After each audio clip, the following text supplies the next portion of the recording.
out with some rough guys taught me a thing or two about standing up for myself. I learned to hit hard, hit fast, and hit first when I could. Sometimes it worked, sometimes it didn't. This time, it didn't go well.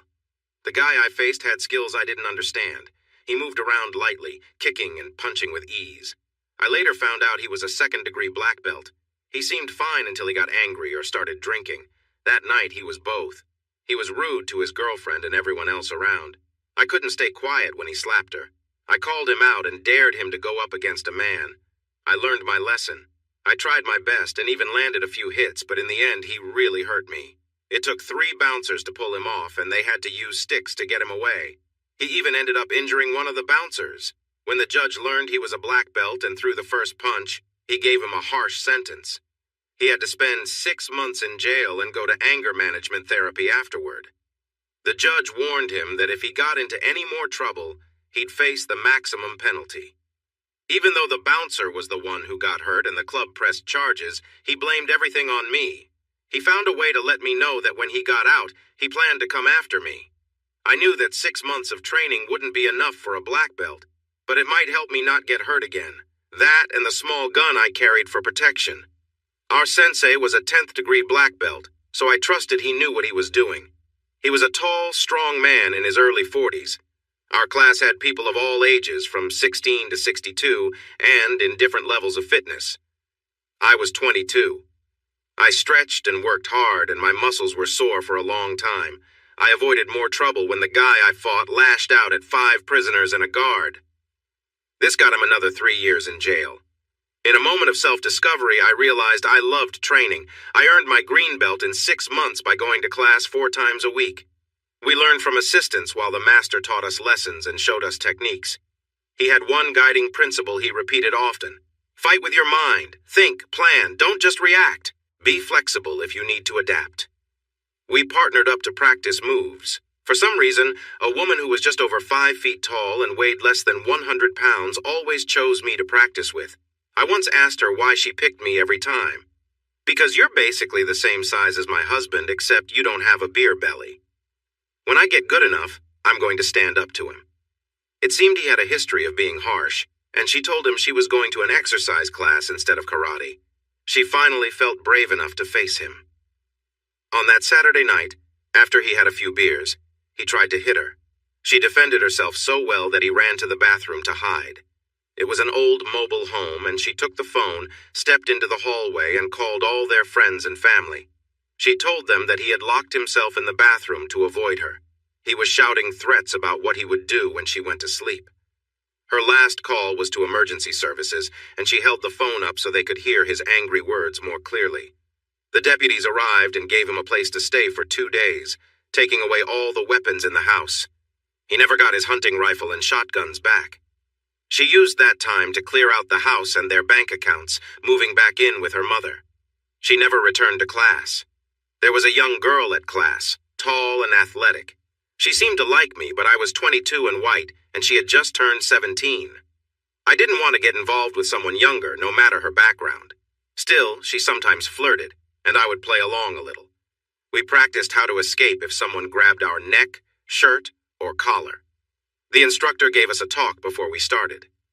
One of the best ways to get away is to use surprise. Scream or do something unexpected. It can slow down their reaction time. Sometimes just a moment can mean the difference between serious harm or escape. Now let's begin. She went through the usual moves, and I followed the methods we learned while the instructors watched. When it was my turn to play the attacker, I reached for her collar. Being tall at 5'10", she jumped up, and I ended up grabbing her by mistake. I quickly pulled my hands back, and she took advantage of my moment of surprise, knocking me down with a quick punch to the nose. I was already slightly off balance, and I fell hard. She leaned over with a smile. Surprise! Those who saw laughed, and soon everyone found out, so they had to stop practice. The instructor, always eager to teach a lesson, made a point. Even though what she did wasn't really right for class, it shows my point. The unexpected can leave an opponent vulnerable. That's all for tonight. By that time, many of the younger students had become friends, and we often went to a fast food place for a snack. Chandra and her sister never joined us. I once asked a friend why. They don't have money. Neither of them works, and they're still in school. They live with their grandmother, who is on a limited income. They pay for their lessons by cleaning the dojo. I was a little late leaving that evening. The others had already gone, and as I walked, I saw them on the sidewalk. I stopped to talk. "Hey, girls, do you want to grab something with the others? I'll pay, just to be seen with you." There was a guy with them who seemed interested in her sister. I wasn't sure if he thought I wanted to take them away or if he just didn't like me. "Move along. Leave the sisters alone," he said. I smiled back. "I was going to order fried chicken and watermelon. Guess I'll have a burger instead." I got out of my Jeep. Chandra laughed, and the guy looked surprised. I was wearing a Rolling Stones shirt, my uniform pants, and sneakers, so I looked ready for fun. Her sister put her hand on his arm. "Don't! He didn't mean anything by it, and he could probably handle himself." Then she turned to me. "Thanks for the offer, but Chandra and I need to get home. Maybe next time." She looked around. Chandra was already in the Jeep, fastening her seatbelt and waving. "Tell Grams I'll be home soon," she called out. I turned to her older sister. "Okay, just make sure she's home by 9:30. My Jeep was stripped down, no top, no doors. It made her a little nervous at first, but when the wind hit, she loved it. "Are you going down Main Street?" she asked, looking uneasy. "Yeah, it's the quickest way. Why? Are you embarrassed to be seen with me?" I joked. She looked down, shy. "No, I thought you might not want to be seen with me." That bothered me a little. "If you're my friend, it doesn't matter to me what color you are. Besides, it's just a burger. We're not running away together." She was quiet for the rest of the drive. We could see our friends through the windows. Chandra waved as we parked. "What can I order?" she asked before we went in. "It's McDonald's. Order whatever you like," I replied. She gave me a strange look. I realized my last girlfriend had been British, and I picked up some of her expressions. I handed her a 20, told her what I wanted, and went to the restroom. I came back just as she paid. I grabbed the tray and joined our friends. "Hi, everyone. Look who I brought. Sandra Killer Smile Smith. Watch out for her." She blushed but quickly responded. "Never underestimate the power of a surprise. Does your nose still hurt?" I rubbed my nose. It was still a little sore. "Don't worry, one day it'll be my chance to surprise you," I said with a laugh. We joked around like good friends for about 45 minutes before everyone started to leave for the night. "Ready to go?" I asked. "Nope. I can stay out until 9:30 and it's only 8:15. Take me for a ride, but first I still have your change. I want a chocolate shake." She got a large shake, gave me the remaining change, and hopped in. "Where to?" I asked. "I've never been four-wheeling. Is there a nearby place we can go?" She was in luck. A friend had some land about 50 acres just outside of town, and I had permission to ride the logging trails there. It had rained 2 days earlier, so there were plenty of mud puddles. I startled her at first, but she soon relaxed. She laughed, yelled, and told me to go faster. I got a little too daring, hit a puddle too quickly, and splashed muddy water on us both. I pulled over to a clear area and stopped. I had taken the back seat out for camping trips, using the space for storage. I always carried a box filled with essentials like towels, dry shirts, and even shorts. Since my shorts wouldn't fit her, I handed her a shirt and 2 towels. It was warm outside, but wet shirts would be uncomfortable on the way home. "Here, go behind those bushes to dry off. Put this shirt on or you'll be cold on the way back. No one can see you out here." It was getting dark, so I gave her a flashlight. Once she was behind the bushes, I took off my pants and shirt. Just as I reached for my shorts, she suddenly screamed and rushed out from behind the bushes, jumping into the Jeep and shouting, "Snake! Snake!"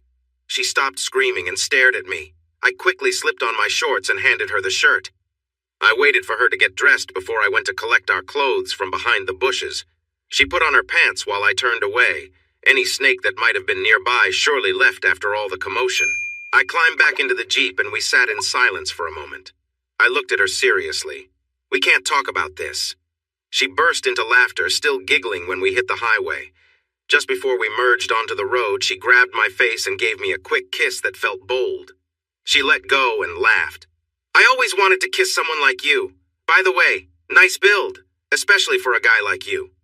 If she thought I would be embarrassed, she was mistaken. "Thanks, and I have to say, you look amazing no matter what." Her smile revealed her bright teeth. She held my hand all the way back to town, only letting go when I needed to change gears. I kept repeating to myself, 17, 17, 17, trying to focus on something else. We arrived at her apartment, which was in a government housing area. The sound of my engine announced our arrival. I'll go inside and change before my grandma sees me. I'll bring your shirt back next week. I got out of the Jeep. Look around. There are about 15 of your neighbors sitting on their porches. How long do you think it will take them to tell her that a boy in a loud Jeep brought you home? Or that you weren't in your uniform? No, you're going to take me in and introduce me, and I'll explain what happened. You could see she really didn't want to, but I pushed her to do it. Her grandma was tall, just like her daughters. She wasn't too heavy or too thin, just an average 60-year-old woman. When I offered my hand, she shook it and listened closely while I told my story. When I finished, she leaned forward and looked into my eyes. I really believe you. That tale is too wild to be made up. Would you like some coffee and peach pie? So we sat at the kitchen table for a snack. From the pie, I could tell she was a great cook. Chandra sat with us but didn't say much. After my second piece, I leaned back in my chair. I appreciate your kindness, but I need to leave. I have work tomorrow, you know. It was nice to meet you, ma'am. She smiled. I like a young man with good manners and an appetite. Good night. Chandra, please walk our guest out, and you better be back in 10 minutes. You have school in the morning. She wrapped up a slice of pie for me to take home. Chandra switched off the porch light and took my hand. You're the first guy I've seen my grandma like. That must mean something. Before I could say anything, she kissed me quickly and stood back, giggling. I'm keeping your shirt as a memory of this adventure. I'll see you at the dojo. She practically skipped back inside. I thought on the way home to be cautious with this one. She's young and different, but her kiss was confident, and it was sweet. Chandra became my main practice partner. Without fail, she was in the Jeep waiting for me afterward. Her sister Gail would join us about every other time, and we became friends. One day Chandra was sick, so Gail came with me alone. We had something to eat, then she asked if I could take her somewhere to talk. I lived only 10 minutes away, so I asked if my house would work. She surprised me by saying yes. She admired my little 2-bedroom cottage that needed a lot of work. A friend had inherited it from his grandfather but couldn't pay the estate taxes. I offered to buy it for half the tax value, and he quickly agreed. At 20, I became a homeowner. I worked construction jobs as a teenager and learned a lot, so I spent every extra dollar I had making improvements. For things I couldn't do myself, I traded work or paid when I had to. After almost 2 years, I was about 75% done. I was really proud of my home. Gail couldn't believe someone as young as me could own a house and admired how well I kept it. It's actually easier to be neat than to be messy. I've always been a bit of a neat freak. I poured 2 glasses of tea and we sat at the kitchen table. She seemed nervous. Just say it, Gail, before it gets stuck in your throat. Okay, you need to be careful around Chandra. She told me yesterday that she thinks she's in love with you. She has a plan, and I've seen one of her notebooks where she has been practicing writing Chandra Turner all over it. I couldn't believe it. Are you sure? I've never given her a reason to think that. All I've done is buy her a few Big Macs and take her for a ride twice. We've never been on a date. Plus, I'm 22 and she's 17. That really concerns me. I don't want to hurt your feelings, but my friends and family might not accept her. Besides you and your grandmother, I can't see myself being close to her family or friends. She smiled sadly. I'm not offended, Bobby.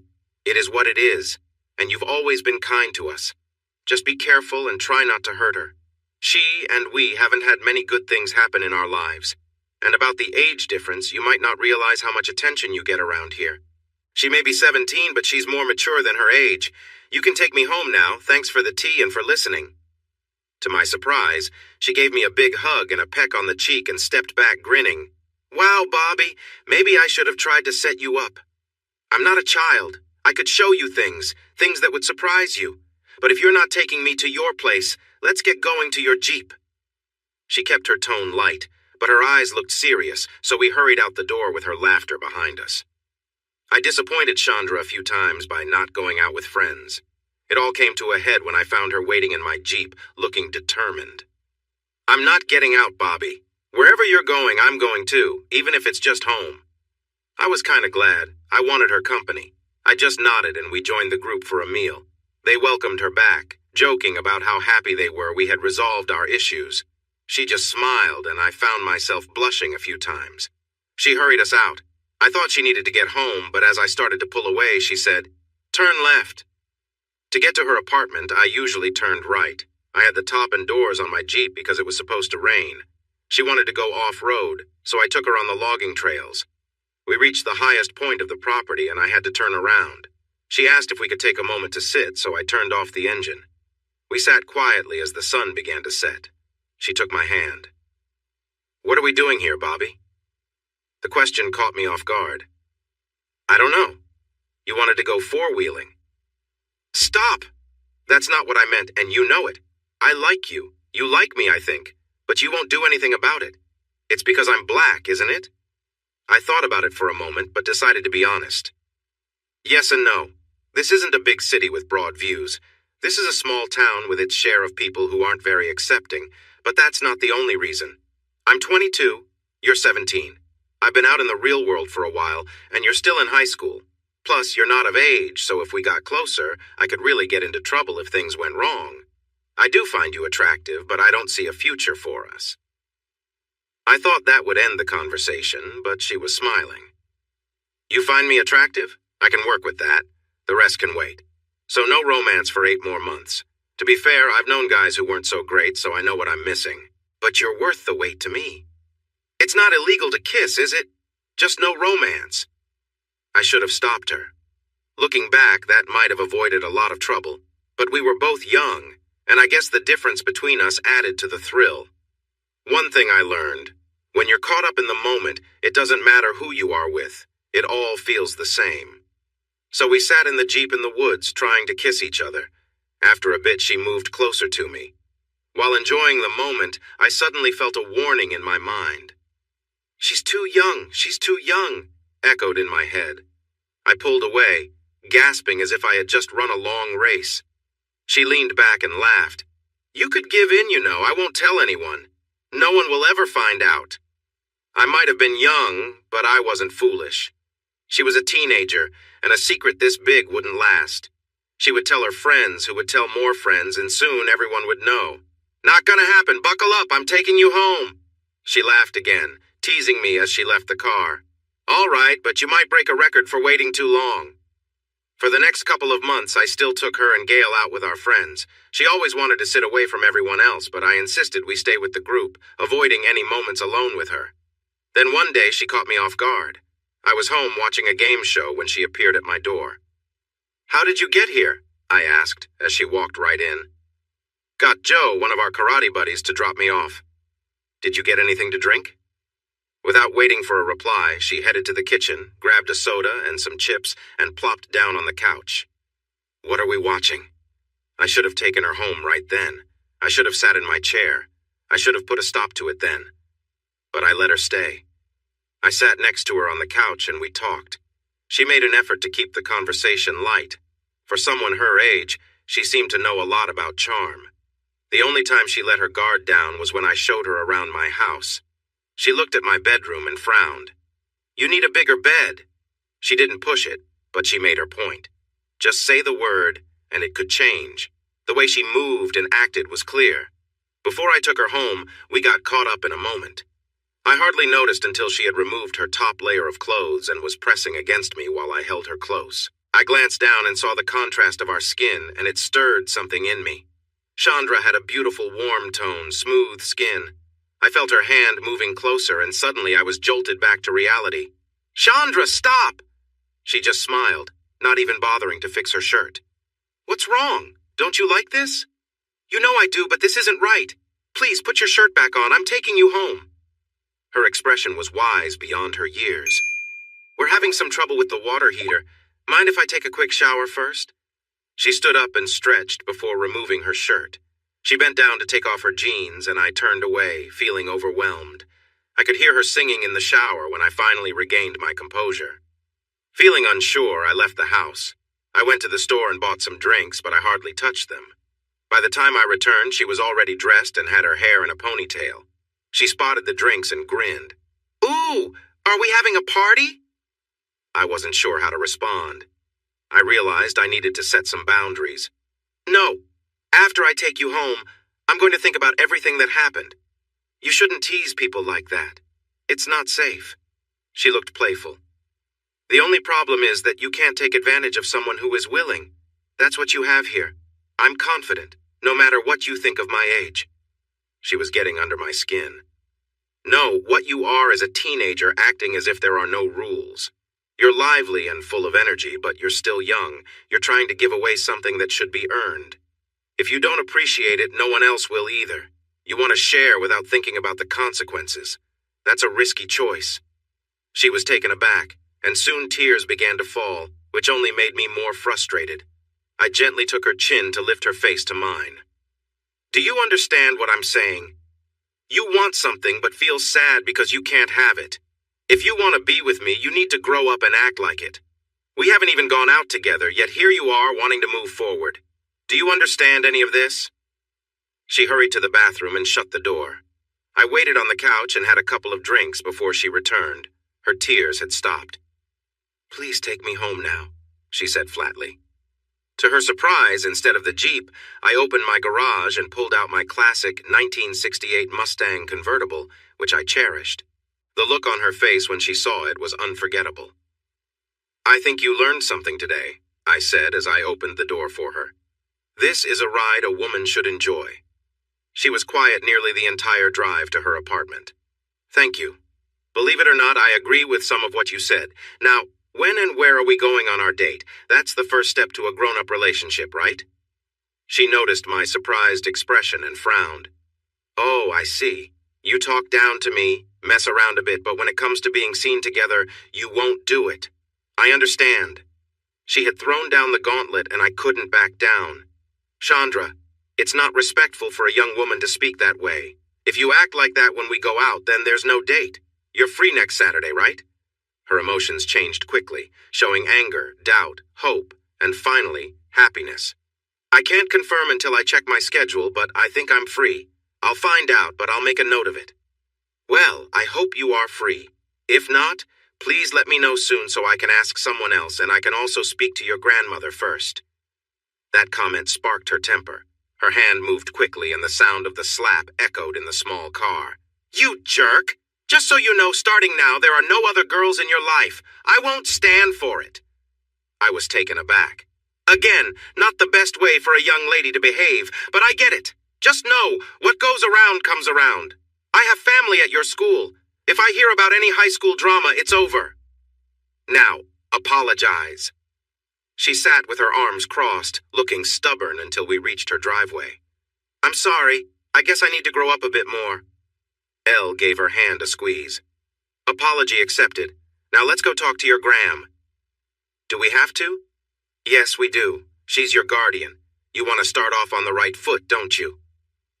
Her grandmother was quiet for a moment. Finally, she sighed and took Chandra's hand. Are you sure about this? It will be tough, maybe harder than you think.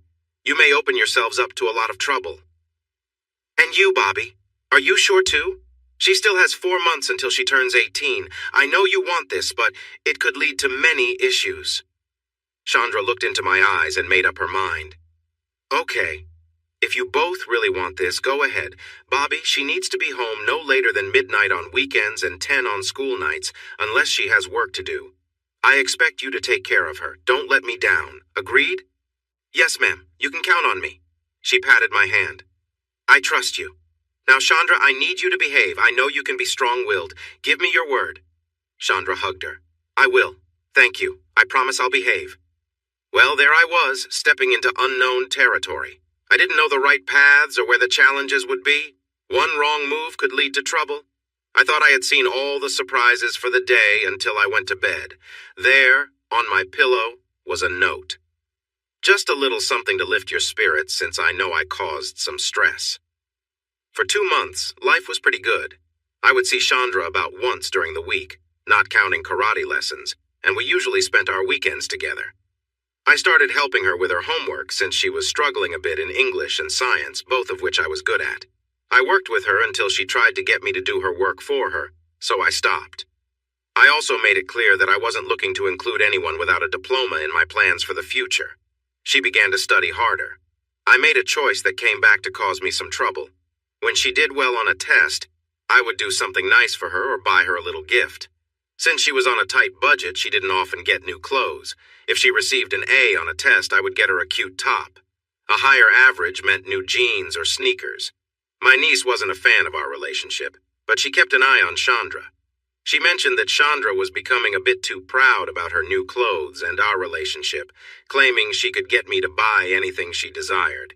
Chandra even talked about how she wanted to decorate my house and what kind of car I should get her. This behavior managed to distance her from almost everyone around her. She proudly claimed that if I resisted her, all she had to do was tempt me, and I would give in. One of the football players she had dated before me started reaching out to her, telling her how much he missed her. He talked about how he was going to be a big deal at college because of his football scholarship and how much money he would make when he went pro.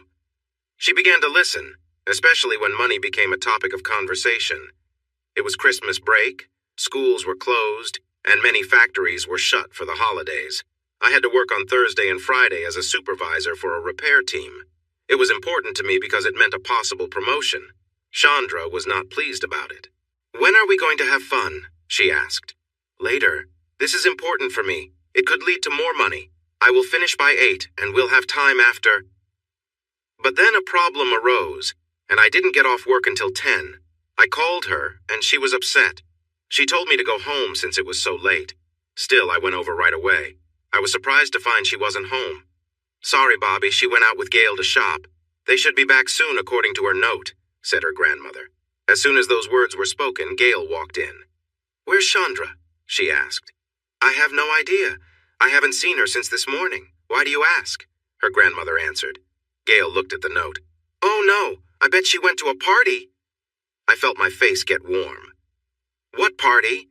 Realizing she had let something slip, she quickly changed her words. "Forget I said that. She might have gone out to find your gift. Why not come back tomorrow for breakfast with us?" "Listen, I appreciate you defending your sister, but you shared too much. If I don't find out where this party is within a minute, I will start making calls when I get home. I know many kids who go to her school. I will find out where it is, and I'll go there to see for myself." I waited, but she didn't say anything. "Good night. I think I'll skip breakfast tomorrow." Her grandmother stopped me. "Wait, Bobby. Gail, if you know anything, please tell him." "Okay, Marcus has been trying to get her to go to this party the football team is having for a week now. She really wanted to go but knew you wouldn't agree. I bet that's where she is." I sighed in understanding. No wonder she told me to head home when I called to say I would be late. Where is this party? "Don't go," Gail warned. "It's only for certain people. You wouldn't be allowed in. Maybe I could work my charm. Where is it?" Gail sighed again. "I'll go with you. Maybe I can help get you in. Just promise me you won't do anything reckless." I smiled my best smile. "I promise." It was at an old farmhouse in a remote area. There were about 30 cars in the yard and loud music played that you could hear through the door. "Hold on to me and remember your promise." A big man stood at the door. He was definitely not a high school kid. Gail had to shout to be heard. The guy looked at me and shook his head. I leaned closer to him as if I wanted to say something, and then I pushed him back into an old chair. After that, I turned to Gail. Gail couldn't see what I was doing and looked confused as I yelled to her, "He said we could go right in." I took her hand and we walked inside. The smell of smoke filled the air. There was a keg and some bottles in the corner. Everyone seemed to be inebriated and we couldn't find Chandra anywhere. I started checking doors. In every room there were pairs sitting very close together. I started to think about all the rules being broken. Underage drinking and drugs were everywhere. If the party got shut down, many teens would have some explaining to do. After looking through the downstairs rooms, I ventured upstairs. Word spread that someone was causing trouble, and a few sober guests tried to stop me. I was almost at the top when one guy grabbed me. A quick move sent him tumbling down, knocking into others behind him. I found Chandra in the first room with Marcus. In moments like this, you notice small details. She was wearing the purple underwear she had left at my place months ago. That was it. Marcus was in the room with her, and they were very close together. I couldn't tell how much she had to drink, but I knew she recognized me and the situation she was in. "Bobby! No!" That was all she managed to say before I turned around and left. I had seen enough. Another guy tried to get in my way, but I pushed him aside. He fell and stayed where he landed. After that, everyone stepped back as I walked out. Gail had Chandra by the hand, wearing just her underwear and a shirt, while holding her shoes and pants. Marcus was right behind them. Gail quickly helped her into the back seat of the Jeep. Marcus stepped up in front of me, shouting loudly while his friend stayed on the front porch. He was trying to act tough, and he was really angry.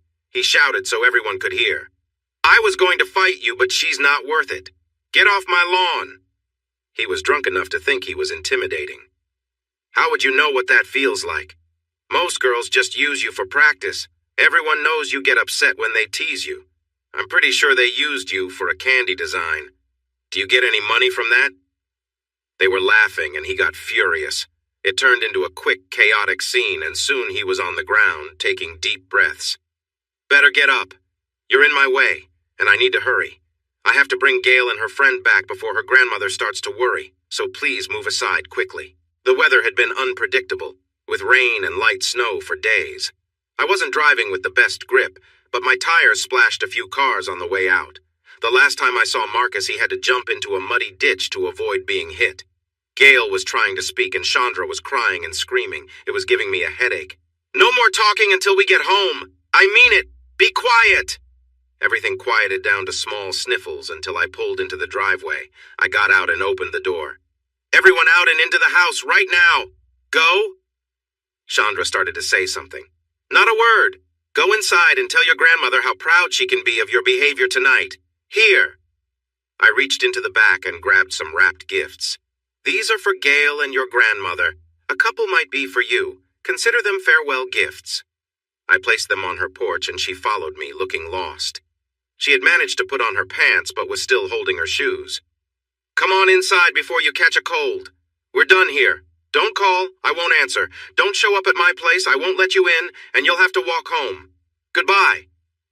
I got back into the Jeep while Gail and her grandmother tried to help Chandra, who had fallen on the porch. I didn't look back. Of course, Chandra ignored my words and called until I stopped picking up. I went out and bought an answering machine so I could screen my calls. I took one call from Gail. "She's really upset." "I don't care." "Yes, you do, or you wouldn't sound so angry." I sighed. "You're right. I am angry and disappointed. I was actually starting to plan for the future. It's better I found out now than later. It's easier to break up than to separate for good." Then I heard a scream and a phone drop. She must have been listening on another line. I started hanging up. "Wait, Bobby, I didn't know she was on the line. Please, can you get past this?" I let my frustration show. "Yes. Let's go back in time and see if she makes the same choice. One of the last things a person wants to see is their partner being affectionate with someone else. She never really cared for me. It was more about her own ego. Tell her to leave me alone. I mean it. Send my best to your grandmother." I didn't go to karate for a week. I had things to do at home and didn't want to see Chandra. The following week I returned. I enjoyed it, and I wasn't going to let anyone spoil that for me. Or so I thought. Her eyes widened when I walked in and she approached me. I gently stepped back. "Stop right there. I'm not interested in being close to you, talking to you, or being around you. I'm here to learn. Find another practice partner. I walked past her as the tears began to fall. The atmosphere in the dojo felt heavy that day. Most of our friends knew we were close, and something had changed. When it was time to practice, I paired up with a new student, a woman in her 30s with blonde hair. I had never seen someone look so pale and then so flushed. If looks could hurt, the blonde and I would have been in trouble. She glared at the blonde as everyone was leaving, and the woman flinched. I quickly asked her what she said. She looked terrified. She said she'd hurt me if I got too close to you again. Things only got worse. I decided to stop going and started searching for a new dojo. A few weeks later, my old teacher came to visit. I didn't let him settle in before I asked what he wanted. He, of course, wanted me to return. "I'm sorry, but I'm not comfortable there anymore. I appreciate what you taught me, but too much is happening. I can't focus on learning with all that going on." I had no idea at the time, but he was losing students. Other schools had opened in town, and there weren't many people interested in learning martial arts. Joe told me one day at the grocery store that several of the older students were leaving. My teacher was also going through a rough time. He was getting divorced and had been giving private lessons to a married student. From time to time, I would see Chandra on the street. I ran into Gail one day and we had lunch. She's really unhappy. Graham has been very strict with her, and she feels trapped. I knew from my niece that she was dating Marcus. I'm sure she's found someone to make her feel better. I don't want to talk about it anymore.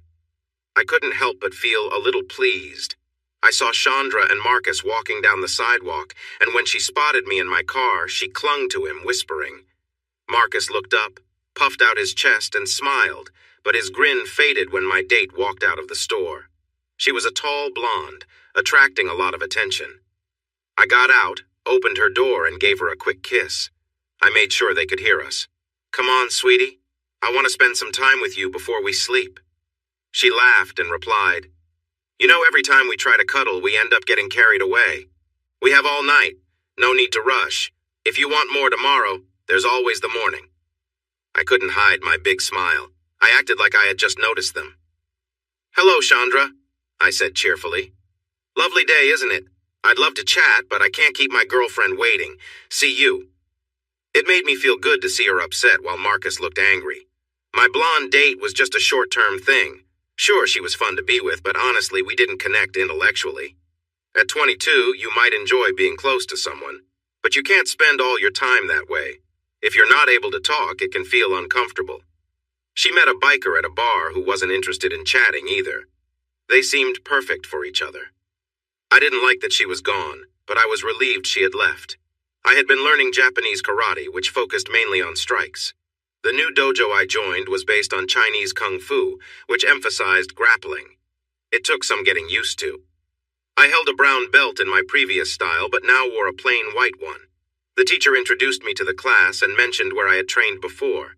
He wanted me to spar with one of his instructors to show my skills and see what level I would be after learning the basic moves.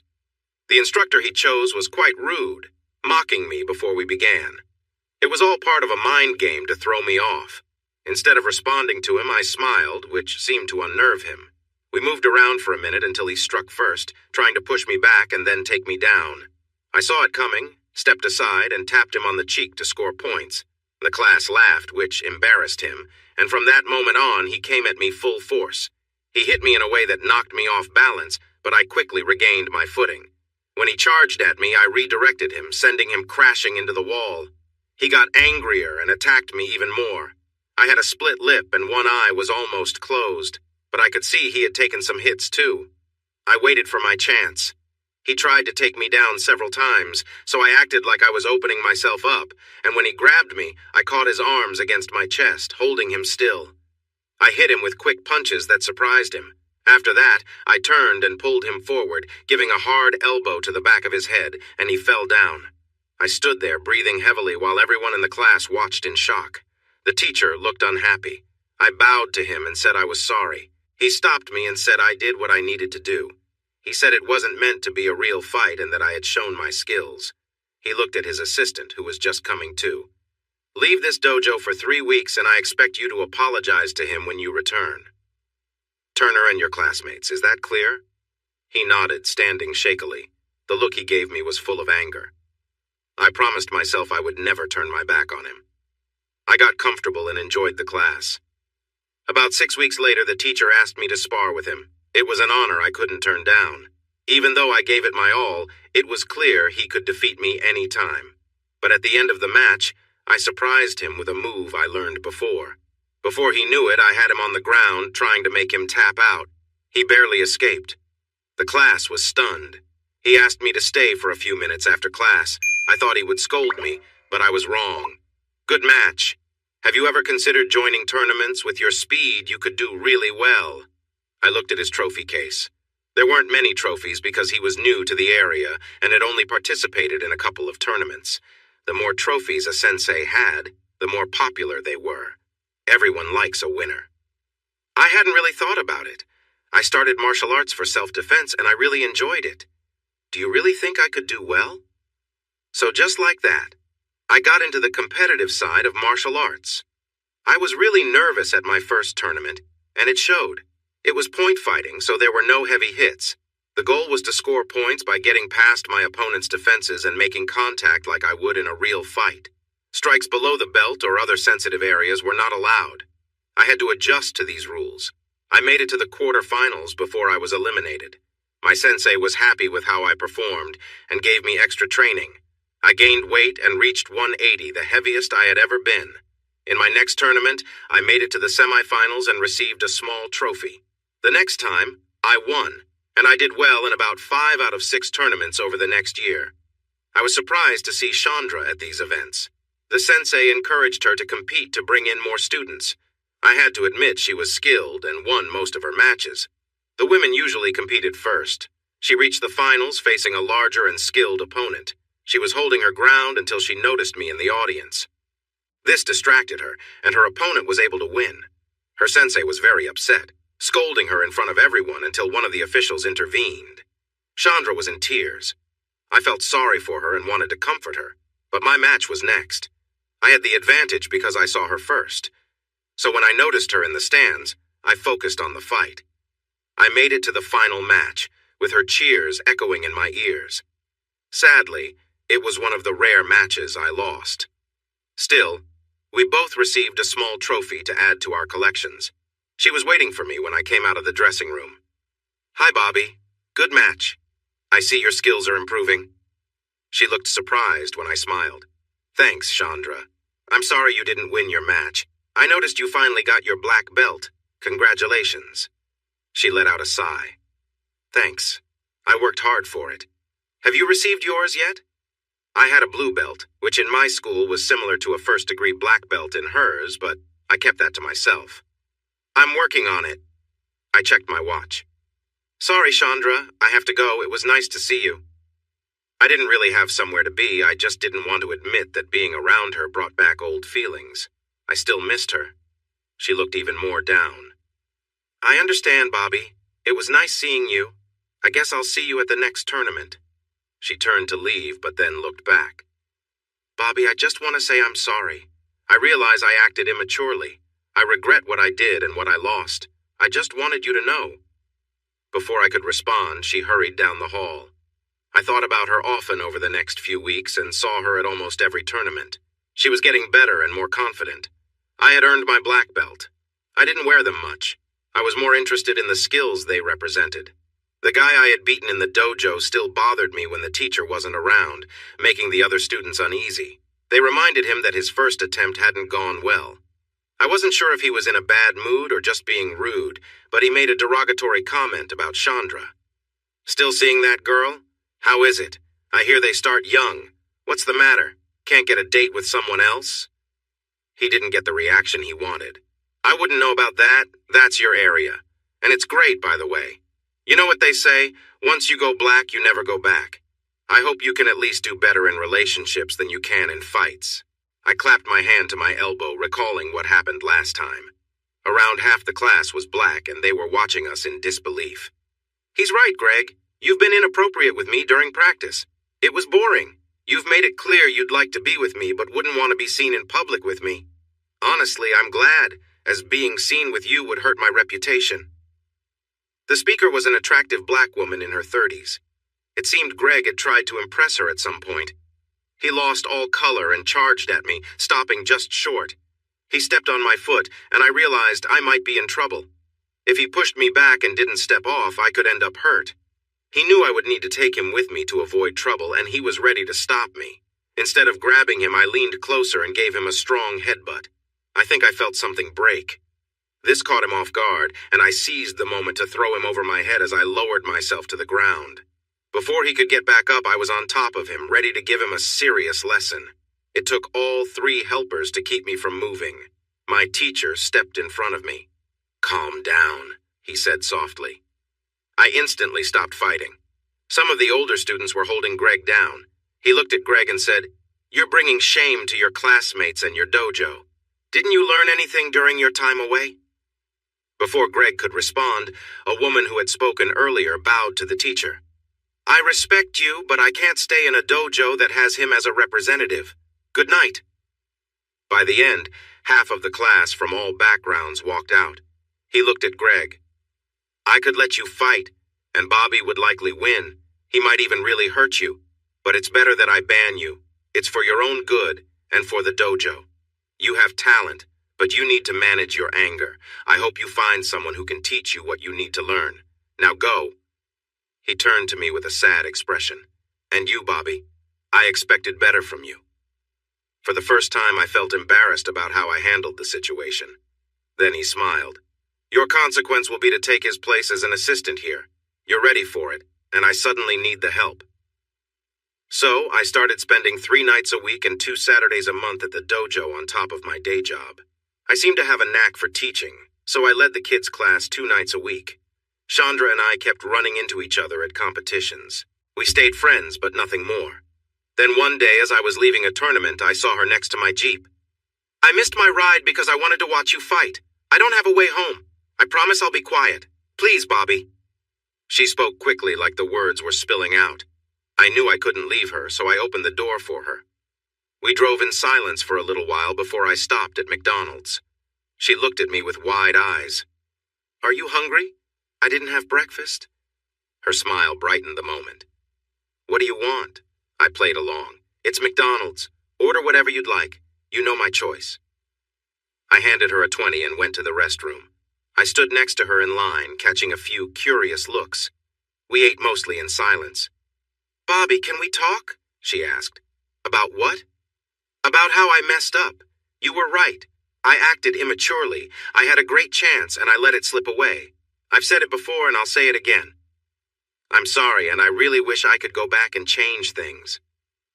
She could see I was a bit uncomfortable, so she quickly continued. "I know it might not matter to you now, but I've never been with Marcus or anyone else since we got together. It was wrong of me to go to that party. I didn't mean to hurt you. You were busy and I just wanted to have some fun. I had too much to drink.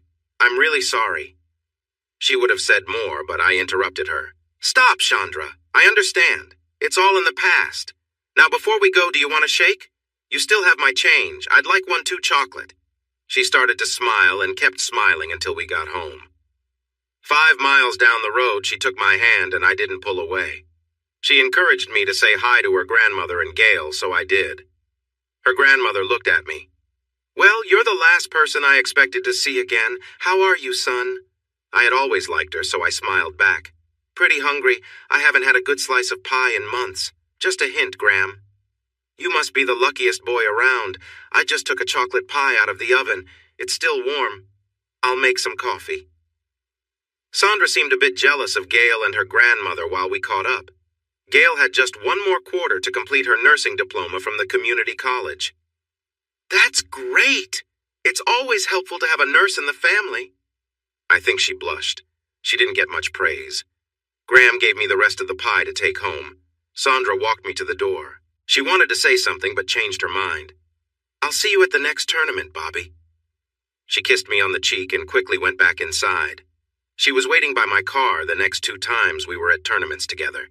We slipped back into our old routine, eating fast food and chatting while enjoying whatever dessert her grandmother had made. The next time, she didn't ride back with me, and I had to admit I missed her on the drive home. She had left an envelope on the seat of my Jeep.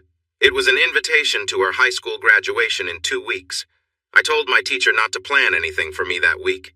I dressed in my best suit, bought a nice bouquet of flowers and a gift card to a nice women's store. I sat with Graham and Gail and got a few curious looks. Sandra's eyes filled with tears when she saw me. I had a niece and a nephew graduating too, so after the ceremony I congratulated them and gave them their gifts. One set of parents was polite, but the other, especially the mother, was quite rude. I was confused until I realized they were unhappy with where I sat during the ceremony. I left and went back to Gail and Graham. Sandra was there looking around. She seemed close to tears. Her face brightened when she saw me, and she began to cry when I handed her the flowers. I opened my arms and she moved in close, hugging me tightly. "Thank you, Bobby, for the gifts. But most of all for being here. It really means a lot." Ignoring the curious looks from people around us, I took the girls to my car and insisted on treating them to dinner. We went to the most upscale restaurant in town. When we entered, the hostess gave us a long look before showing us to a table tucked away near the back. I was about to ask for a better spot, but Gail touched my arm. "Get used to it if you're spending time with us," she said quietly. Fast food places don't mind much, but this restaurant's owner is known for having certain views. He can't stop us from coming in, but he doesn't have to make us feel welcome. Even though the greeting was cold, we ended up having a great time. I drove them home afterward, and each one gave me a quick goodbye kiss. Chandra's lasted a little longer, bringing a smile to my face. The next day, Chandra showed up at my door. As soon as I opened it, she stepped inside, crossing her arms with a determined expression. "I'm a little upset with you, Bobby." Surprised, I asked, "Why's that?" She gave a small smirk. "You forgot my birthday. I turned 18 2 weeks ago and you didn't even get me a card." I felt my face warm with embarrassment. I had completely missed it. "I'm sorry," I said sincerely. "Let me make it up to you. Just tell me what you want, and it's yours." She looked at me, her gaze unwavering. "I want to be a real part of your life, Bobby," she said softly. "I want to be in your heart." "Please, Bobby, what are you doing?" Chandra gasped softly. We lay side by side, lost in the moment. The world around us faded, and there was only the warmth of connection, the closeness we both craved. Eventually, as we relaxed together, we drifted off to sleep, wrapped in a quiet calm. Over the following weeks, Chandra slowly became a bigger part of my life. After much convincing, she moved in with me. Our days were simple but happy, focused on learning about each other in every way. When we did go out, we were so absorbed in each other that we hardly noticed the stares. As the months passed, we couldn't ignore the reactions around us. People sometimes claim they understand, but when they actually see it, it's different. At first, the comments and looks were subtle. Chandra noticed right away, though she'd grown so used to it that she mostly shrugged it off. When we became engaged, however, things changed. It got harder. One Sunday, I brought Chandra to lunch with my family. They were polite but distant. Just before we left, my mother pulled me aside, her eyes filled with a sorrow I hadn't seen before. "I love you," she whispered, "but I can't accept this. Please don't bring her here again." After that, I didn't see my mother for 7 years. Most of my siblings distanced themselves as well. If we passed each other on the street, we didn't speak. At work, opportunities that once seemed open to me began to vanish, as though invisible walls had sprung up overnight. Yet despite the challenges, Chandra and I held strong. We had each other, and even when the world seemed cold, our home was a place of warmth and understanding. The production manager had certain views that troubled me, especially when less experienced individuals started getting promoted ahead of me. I felt it was time to move on. When I handed in my notice, the plant manager looked surprised. He asked me to come into his office. "I won't beat around the bush, Bobby. Why are you leaving?" he asked. He clearly didn't understand, I thought. "I'm leaving, sir, because I was passed over for promotions twice. Both went to people with less experience. I'm sure they will do well, but I am still training one of them. I'm ambitious. I've gotten married, and I hope to start a family. I need to grow in my career to support that." He looked shocked. "I asked why you didn't get those jobs, and Jerry said you weren't interested." I couldn't help but laugh a little. "Well, it seems I need to improve my communication skills too, but my decision is final. Thank you for the chances I've had here. I've learned a lot." Later, I heard that the plant manager began watching Jerry more closely, even warning him about his job. A few months later, Jerry confronted me in the grocery store parking lot. "You think you're better than me? You almost got me fired. Maybe we should teach you a lesson." It only made him angrier when I chuckled. "Why don't you try? I'd love to see you try it. You'll be an easy target." I stepped closer and he seemed to shrink back a little. In a low voice just for him, I said, "You don't have any control over me anymore. I don't work with you now. I wouldn't need much reason to stand up for myself if you tried anything. And if you cross that line, you'll regret it." He looked frightened. We got married by a justice of the peace just over the state line. The only witnesses we had were Gail and Graham. We took a 3-day trip to a beach that was known for being popular with the black community. Chandra looked great in her swimsuit, and I noticed some unhappy looks from a few young men. On our last night, we went for a walk on the beach. 3 men our age approached us, drunk, wanting to confront me. It was amusing when they threatened me, considering we were both trained in martial arts. I tried to keep the peace, but Chandra became impatient and easily controlled two of them while grinning at the third. Listen, my husband has a higher belt than I do. I chose him, and he gets upset when I don't support him. He glanced at her, then at me, and at his friends who were on the ground. He quickly decided to leave. Her laughter followed him as he walked away. We returned to our room, took a shower, and tried to enjoy a romantic evening together. We mostly succeeded. We were on the third floor, and I convinced her to spend some time together on the balcony.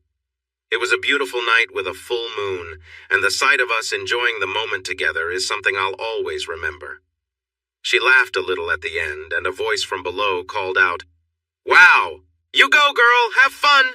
Chandra giggled as I leaned against her back, admiring how happy we were. "I already have, sister," she said, grinning. The laughter from below followed us as we closed the door. That first summer will always stay in my mind. We broke my full-size bed, so we bought a sturdier queen size and almost broke that one too. I had to drive farther for my new job, and between that and working part-time at the dojo, our weekdays were pretty busy. I gave Chandra my Mustang, and she started a part-time job as an instructor at her old dojo. It didn't pay much, but it gave her something to do and some extra money. We still entered tournaments together. She was unsure, but I encouraged her to take some business classes at the community college. Once she got there, she started enjoying it and did well. We were together for 2 years before we began discussing starting a family. I was thinking about it. Chandra was just 20, and many of her friends were already mothers. Some even had 2 or more kids and were single. She didn't like what she saw. Think about it. Ginny never married, and now she has 3 kids from different fathers. She relies on child support and help from the government. Bobby has 2, Stella has 2, Gina has 1. None of them are married. We're different. She felt offended, thinking I was looking down on her friends just because they were black. That's not true. Wendy, Janice, Teresa, none of them are married either, and they're all white. I just mentioned the others because they were your friends. Now look at Anne. She and her husband have 2 kids and are really happy. Same with Joan, Brenda, and Alice, all with happy families and good husbands. The point is, you won't be alone. I will always be there. You can count on me to help with everything: feeding, comforting, being there when they're sick. She understood my point, but asked me to wait for another year. 10 days before my 25th birthday, we were blessed with a baby boy, Joshua Robert Turner, who weighed 8 pounds, 12 ounces. Chandra was in labor for 14 hours. The doctors encouraged her to be loud to help things move along, so she spent that time expressing herself a lot, mainly about me. Most of it was not very flattering, and she later joked that the next time better be easier, or what I heard would be quite a tale. Surprisingly, my youngest sister came to visit us in the hospital and even brought a little gift. She had stayed neutral, and was the only person I still talked to in my family. It had been almost 3 years since I connected with my mother. She misses you a lot, Bobby, especially at Christmas. She looks at your picture and cries. I remembered what I had said before. The day she calls me to visit, I'll go. Until then, it feels like she is gone to me, just like I am to her. My sister cried briefly before patting my arm. I see where your stubbornness comes from. I thought I would give it a try. He's a lovely baby, Chandra. Let's hope he doesn't get that trait. She leaned down and kissed her cheek, gave me a big hug, and then left. 3 years later, Chandra earned an associate degree in business and worked full-time at her dojo while waiting to hear back from the many job applications she sent out. She had a few interviews, but nothing came from them. She thought it was because she was black. She had grown from a pretty teenager to a stunning young woman in her early 20s. I couldn't imagine what she had to do to style her hair into those long, smooth strands. I once asked her why she didn't choose to wear a more natural style. Her reply about feeling like a nappy-headed Aunt Jemima surprised me. Since Chandra worked most evenings, I kept my job at my dojo. There was a lot of tension from my old teacher, especially after we had made up and gotten married. He even offered me a part-time job if I came back. I turned it down. One reason was that the sensei seemed unpredictable, and I didn't like how he had changed.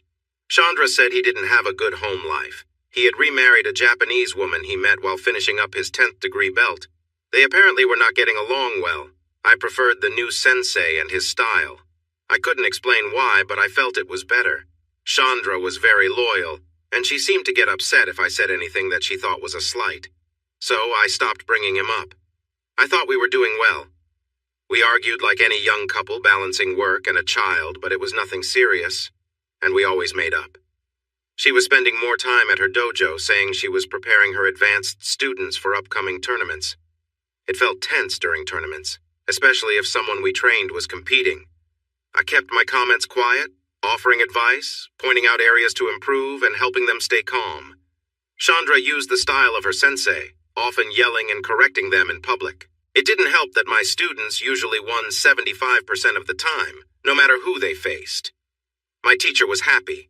His dojo was now much bigger than it had been 3 years ago. One time, I asked her if she knew about positive reinforcement while we were walking home from a tournament. She didn't talk to me for 2 days after that. She didn't adjust to being a mother quite as well as I thought she would. She loved Josh and was proud of him, but he seemed closer to me since I spent more evenings with him. Graham helped a lot with babysitting. She really cared for Josh, and with Gail now married, it filled her days. In June of that year, things started to change. Chandra became moodier and more distant. When I asked her about it, she blamed it on not finding a job that matched her degree. "Sweetheart, this is a small town. There aren't many jobs available. If you want to find something, you might need to look in other towns." She didn't like that idea. Unexpectedly, she wasn't a fan of driving. We decided to stop using the Mustang, but we kept it and got her a new car.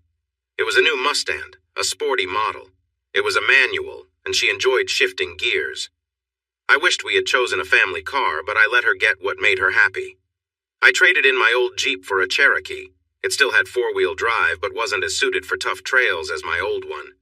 It worked well for family trips, though. I sensed something was starting to change in our marriage.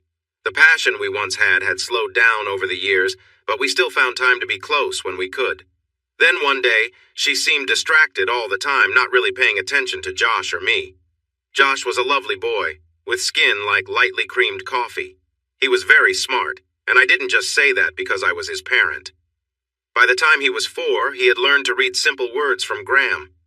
I was sure he would be reading books at a higher level in no time. He was very much a daddy's boy since his mom worked at night. We had a strong bond playing games, reading, and watching TV together. Chandra usually got home around 8:30, and he would try to stay awake for her, but often he just ended up asleep. She would kiss him softly before heading to bed. One night she was complaining about her work hours. "I have a simple idea for you. Quit, or at least work less. I finally paid off the house, so we don't need the extra money that badly."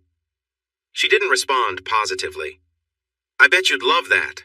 You want me stuck at home all day. Next, you'll be wanting another child, and that would keep me tied down forever." We were both taken aback by the harshness of her words. She apologized, but her words lingered in my mind.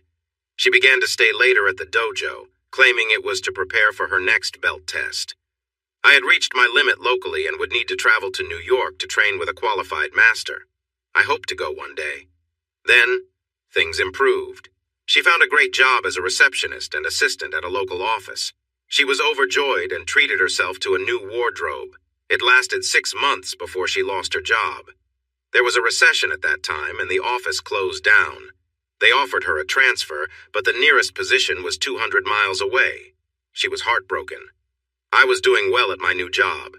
We made paper tubes mostly for the textile industry. The move to China was still about 12 years away. Even with the slow economy, our business was thriving. I started by running machines that created long tubes, and within a year, I was moved to the finishing area, where we cut and shaped the tubes for yarn. Before long, I became the lead worker just below management. My company was a large international firm involved in many things. They were often posting jobs in places like Australia, South Africa, France, and Canada. I was actually recruited for a position in Australia, but Chandra had just started a new job, and moving would have upset my grandmother, especially since we were taking care of Josh. One day I was asked to switch shifts because the night-led worker had an accident. It would only be for 2 weeks while he recovered. I agreed since it would look good on my record. They needed me the next day, so they let me go at noon to prepare. I wasn't too worried about it. Chandra had just lost her job, so we could look after Josh during the day, and my grandma could watch him until Chandra finished her class. My new car wasn't as loud as my old one, so they didn't hear me arrive. Chandra's teacher was parked in the driveway. It was a nice spring day, cool yet pleasant. Chandra had the windows open, letting fresh air come in to clear out the mustiness of winter. People weren't as reliant on air conditioning back then. As I approached the house, I could hear her making noise. I moved quietly around to our bedroom window. What I saw surprised me. There was Chandra and her teacher, and they were close together in a way that was both shocking and hurtful. His words were harsh, and she seemed to be enjoying it. That weak guy can't compare, can he? I felt a mix of anger and sadness. You're going to see what a real man can do, he said. I almost barged in when I noticed Josh's teddy bear. I hadn't thought about him in that moment. Realizing I might end up in a custody battle, I stepped back, got in my car, and drove away. I headed to the city park. Josh loved it there, and it was a good place to think. I wanted to get custody of him, and I knew I needed proof for court. With new technology, any camera would be big and hard to hide. I had a tape recorder on my dresser that I sometimes used to play music. You could get a recording that would last for 2 hours. If they talked like they did today, I might be able to use it in my custody case. I heard they planned to talk again tomorrow. I thought about sneaking in, starting the recorder, and waiting until they were really into their conversation. Then I would confront them and have the whole thing on tape. It was a simple plan, but it was the best I could come up with. For the first time in years, I had a troubling thought. Being white and her being black might give me an advantage. I felt bad for thinking that until I thought of Josh. I felt like we were heading into a fight, and every little advantage could help. I made a lot of noise coming back, but Jim was gone. She seemed surprised to see me. "Bobby, what are you doing home so early?" "Jim crashed his car. He'll be out for at least 2 weeks. They want me to take his shift. Sorry, but this could be good for me if it goes well." I watched her reaction. She handled it well. "That's great, honey. Late nights will be tough, but maybe this will help you get that promotion. I'll miss you when I go to bed." I smiled back at her. "Speaking of being home, we're both here. There won't be any little ones to bother us. How about we enjoy the afternoon together?"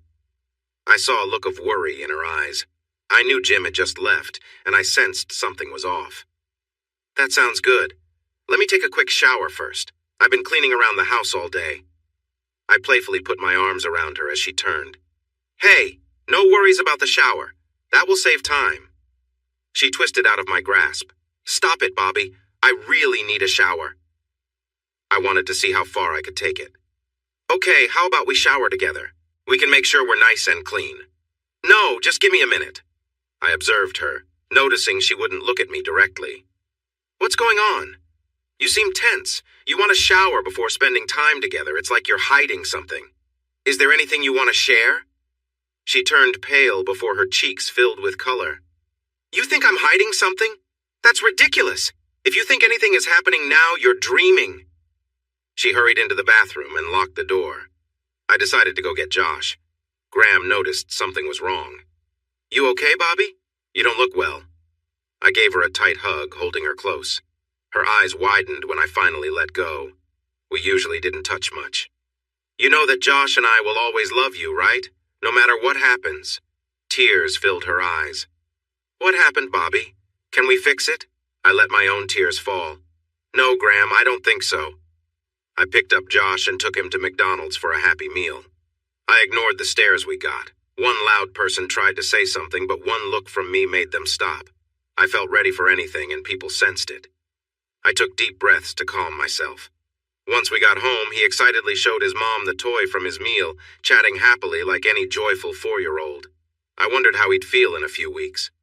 At home, Chandra seemed uneasy, moving carefully around me like she was stepping on eggshells.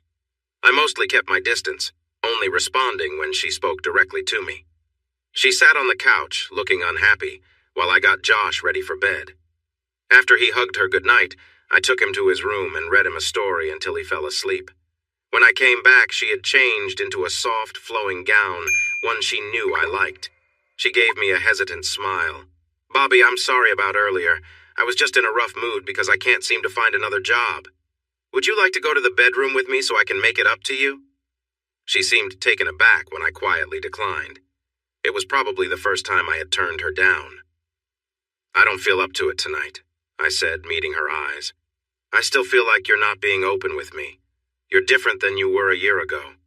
If something's wrong, now's the time to tell me. We can work through it. I had no real hope of us staying together, but I wanted to see if she'd be honest. Her expression shifted from pale to flushed. You're such a jerk. Nothing's going on. You're imagining things. I just need some space. I kept my gaze steady until she looked away. Then look me in the eye, I said. Swear on Gail, Josh, and Graham that everything's fine between us, and I'll drop it. Swear it, Chandra. She looked furious, standing up without meeting my eyes. Forget it. I'm going to bed, alone. You can enjoy the couch. I stood and gently but firmly turned her to face me. I'm sleeping in my bed tonight. I paid for this house and I paid for that bed. If you have a problem with it, you're the one who should find somewhere else to sleep. With that, I went to the bedroom, leaving her in stunned silence. Surprisingly, I drifted off quickly. The next morning, I found her asleep in Josh's room. I left early without much conversation. From the woods, I watched her take Josh to her grandmother's house. Not long after, a familiar car pulled up the drive. I slipped in through the back door and started a recording device hiding nearby. A few minutes later, Chandra joined him, and they greeted each other with an embrace, clearly more than friendly.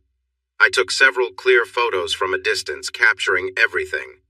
As I waited quietly, my frustration grew. By the time I re-entered the house, my emotions were difficult to contain.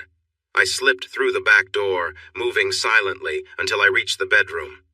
There, I made my presence known, opening the door abruptly and voicing my anger. Both of them were caught off guard, freezing in place, realizing their actions had come to light. As I confronted him, we started fighting. Chandra was shouting for me to stop, and in the middle of it, I felt a blow from the side and everything went dark. I woke up in the hospital, then found myself in jail. It had been 3 days since the fight. I tried to sit up, but the pain held me down. The jailer, an old school friend, came over when he heard me stir. Better stay still, Bobby. You took a real beating. Got a broken nose, fractured ribs, a busted finger, and bruises all over. He got you pretty good. I groaned. Why am I in jail? You were out cold when they brought you in. They've charged you with assault both on her and him. Your wife filed a restraining order. Right now you've got nowhere else to go. After 2 days, I made bail. My friend, a deputy, agreed to go with me to pick up some clothes from the house. But when we arrived, I nearly lost it seeing him sitting on my couch. What are you doing here? I managed, holding back my anger. He gave a smug grin. Chandra wanted me here. I think she's actually scared of you. Before I could respond, the deputy held me back. Chandra entered the room, avoiding my gaze. Chandra, look at me, I said, holding back my frustration. Are you sure this is what you want? This is your chance to be honest? She gave me a cold look. I've got nothing to say to you. I sighed. All right, just remember, you had a chance to make this right. I gathered my things and made sure to take my tape recorder with me. With the charges against me, I was in serious trouble. Aggravated assault was a major charge, and I didn't know what was coming next.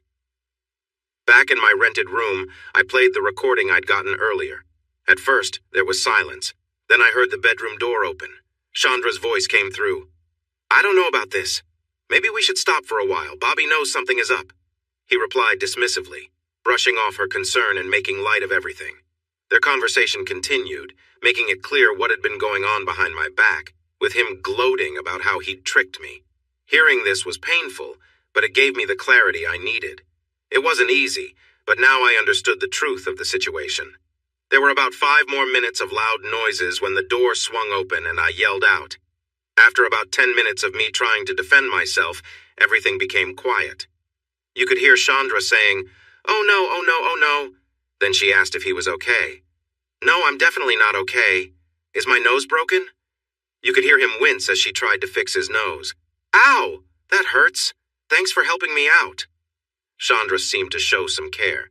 "I didn't do it for you, I did it for him. I thought he was going to really hurt you." He really surprised me. Chandra actually chuckled. I wonder where he learned that from. There was a brief moment of silence before she spoke again. "You should leave. He's going to be really mad when he wakes up. What will we do?" He made a sound of frustration. "We need to think of something. Otherwise, we'll be in trouble. My wife will be furious. He'll probably leave you, but he might want to take your kid. We need to find a way to put the blame on him." "How?" There was a pause before he suddenly exclaimed, "I have an idea. We'll say we were practicing for an upcoming tournament when he barged in, accused us of something, and started to hit you. I had no choice but to step in to protect you. You were scared and called the police." She seemed to consider it. "But I don't have any marks on me, and he will tell his side too when he wakes up." I could hear myself moving and grunting as he nudged me. Chandra shouted for him to stop. "Show him not to mess with me," he said finally. Once he got her to calm down, he told her to close her eyes. "Why?" "Sorry, but if we want the police to believe us, I need to make it look convincing. If you see it coming, you might react." He made her lip bleed, gave her a bruise, and held her arms firmly enough to leave marks. The recording ended just after they called 911. I played the recording for my lawyer. He made 2 copies and gave one to the district attorney. The district attorney called them in and asked them to recount the day's events separately. They spoke with Chandra first, asking her to repeat what had led to me being taken to the hospital and then to jail. She repeated her statement almost exactly. "Is this your official statement?" "Yes, it is." The district attorney sighed. He had a tape recorder during the interview and asked her to sign a paper copy after rewinding the tape. Once she signed it, he asked her to listen to the recording to check for accuracy. As soon as he played it, my voice was heard. Her eyes widened. He gestured to the deputy in the room. "Chandra Turner, you are under arrest." As he read her rights, she looked shocked. She was seated and restrained. It felt like watching a building fall apart. She seemed to break down from within. Tears streamed down her face, and she made soft, whimpering sounds. I was watching from the other side of the mirror. There were serious charges against her. She was looking at 4 years in prison. She pointed fingers, saying it was all his fault, claiming she was forced into it. In the end, she had to move out and return Josh to me while she prepared for her trial. Grandma took her in, but not happily. We reached an agreement. I would drop the assault charges against them if they did the same for me. The other charges were not my concern since they occurred while I was unconscious. Plus, they needed to cover my hospital expenses. My divorce was not as difficult as I had feared. She couldn't contest custody while facing charges. I kept the house, but I had to pay her back for her half of the payments over the last 3 years, as she had contributed. She got part of the accounts, which was not a lot. I refinanced the house and settled with her. The money she received went to her lawyers. He was not as lucky. His wife divorced him after a fierce argument. It turned out she was skilled in fighting, having been trained by her grandfather. He lost his dojo. After the news spread, many married women left and took their children with them. No new students came, and he faced bankruptcy. He was found guilty of serious assault, a felony that meant he could never teach again.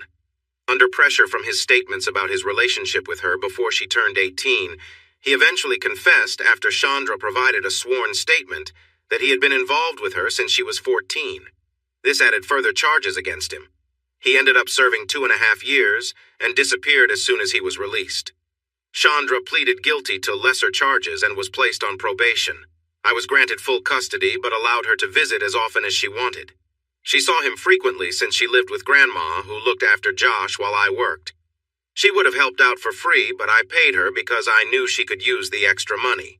After 8 months, Grandma gave Chandra a choice. She needed to find a job and move out. Chandra got a low-paying factory job putting socks into boxes. She disliked it, but it brought in some income. Ed never returned after his accident, and I took his position. Within a year, I became the night operations manager. A year later, I was offered a chance to go to Mexico to help set up a new plant. If I stayed for 2 years, they promised me a role as plant manager. I thought hard about it. It was an invaluable opportunity, and I believed Josh would benefit from experiencing another culture. He was already facing challenges with prejudice. I hoped another country might be a little more accepting. Since I had full custody of Josh and Chandra was still on probation, she couldn't stop me. In the end, she didn't even try to fight it. She asked to see me right before we left. I had nothing to lose, so I agreed. "I want to apologize, Bobby. You were the best thing that ever happened to me, and I let you go. I'd give anything to have you back, but I know that's not possible." She seemed really nervous. "I'll probably be getting married soon. Since I can't have you, I'll have to take what I can get. Marcus is back. I'm sure you know he got hurt after a year in the pros. He has some money and is trying to buy into a car dealership. It's almost done. We've been dating and he really cares about me." I kept my thoughts to myself. Time would tell. If she was just settling for the best choice, it would probably not last. We were leaving right after Christmas. Josh was 7 now, old enough to understand we were going far away. He felt both sad and excited. Graham was heartbroken.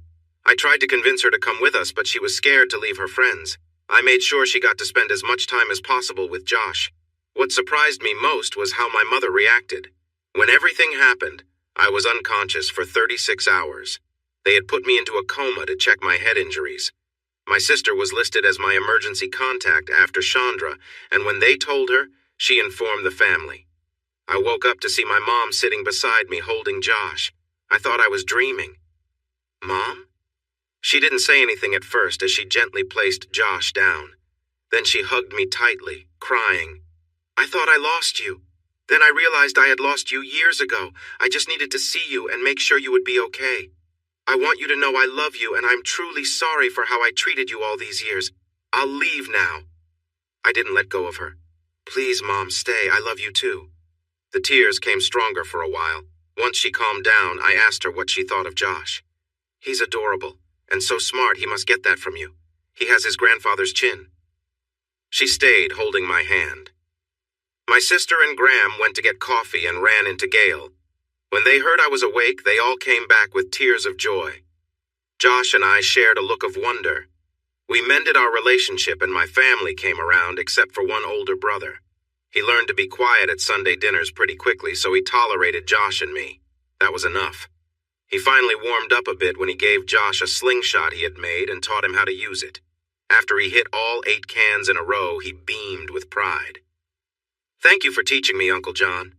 I noticed him flinch a little, but he placed his hand on the boy's shoulder. "You're welcome, son."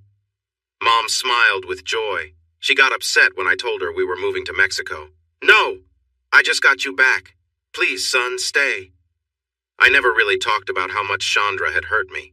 I pretended to be fine, but there were many mornings when I woke up with tears on my cheeks. I had given up everything, even my family, to be with her. And she let me down without a second thought. I needed to get away, and this was a great chance. I thought it might help me heal, and I hoped it would be a better place for Josh. Finally, the day arrived. Grandma, Gail, and my family were all there. Tears were flowing. Chandra came, hugging Josh tightly. "Look, we're not too far away. We will be back, or you can come see us. I'm just a phone call away. We love you all, but it's time to go." I looked back just before we went through the gate to see Grandma and my mom hugging. A nice way to leave. We arrived in Mexico, in a small town about 40 miles from Mexico City.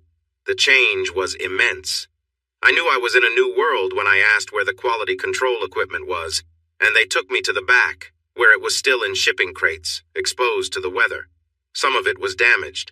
There was also a large pasture. Very few of our workers had cars. They used bikes, scooters, motorcycles, donkeys, and horses, or just walked. One of the biggest challenges was getting the workers to arrive on time. They saw the start time as more of a suggestion. I brought them in small groups, explained our goals in detail, gave them a week to adjust, and started enforcing the attendance policy. After I let go of the first 3 workers, the others started to follow the rules. I rehired those 3 after 6 months and didn't have any more issues. Another difference was how they took lunch. At home, we worked 8 hours straight with just 20 minutes for lunch without stopping the machines. Here, it was hard to limit lunch to 1 hour. For them, lunch was like a big event. Don't get me wrong. They were great workers, loyal, smart, and quick to learn. We paid about twice what others in the area paid, so we hired the best. There were 2 other factories in town, a shirt factory and a knitting mill, and there was some jealousy. Those factories had to raise wages to keep their workers. It took 6 months to get production running smoothly. We often worked a lot of extra hours during that time, but the workers weren't too happy about it. I found that surprising. "We work to live, boss," explained Carlos, one of the main guys. "We don't live to work." That was an interesting idea for someone from America. The main roads in town were fine. especially the one leading to Mexico City. The smaller roads were not paved. Some were smooth, while others were rough and bumpy. I had my reliable Cherokee and a 750cc Triumph motorcycle with me, which I bought before we traveled. A smaller bike would have been easier, but I had always liked British motorcycles.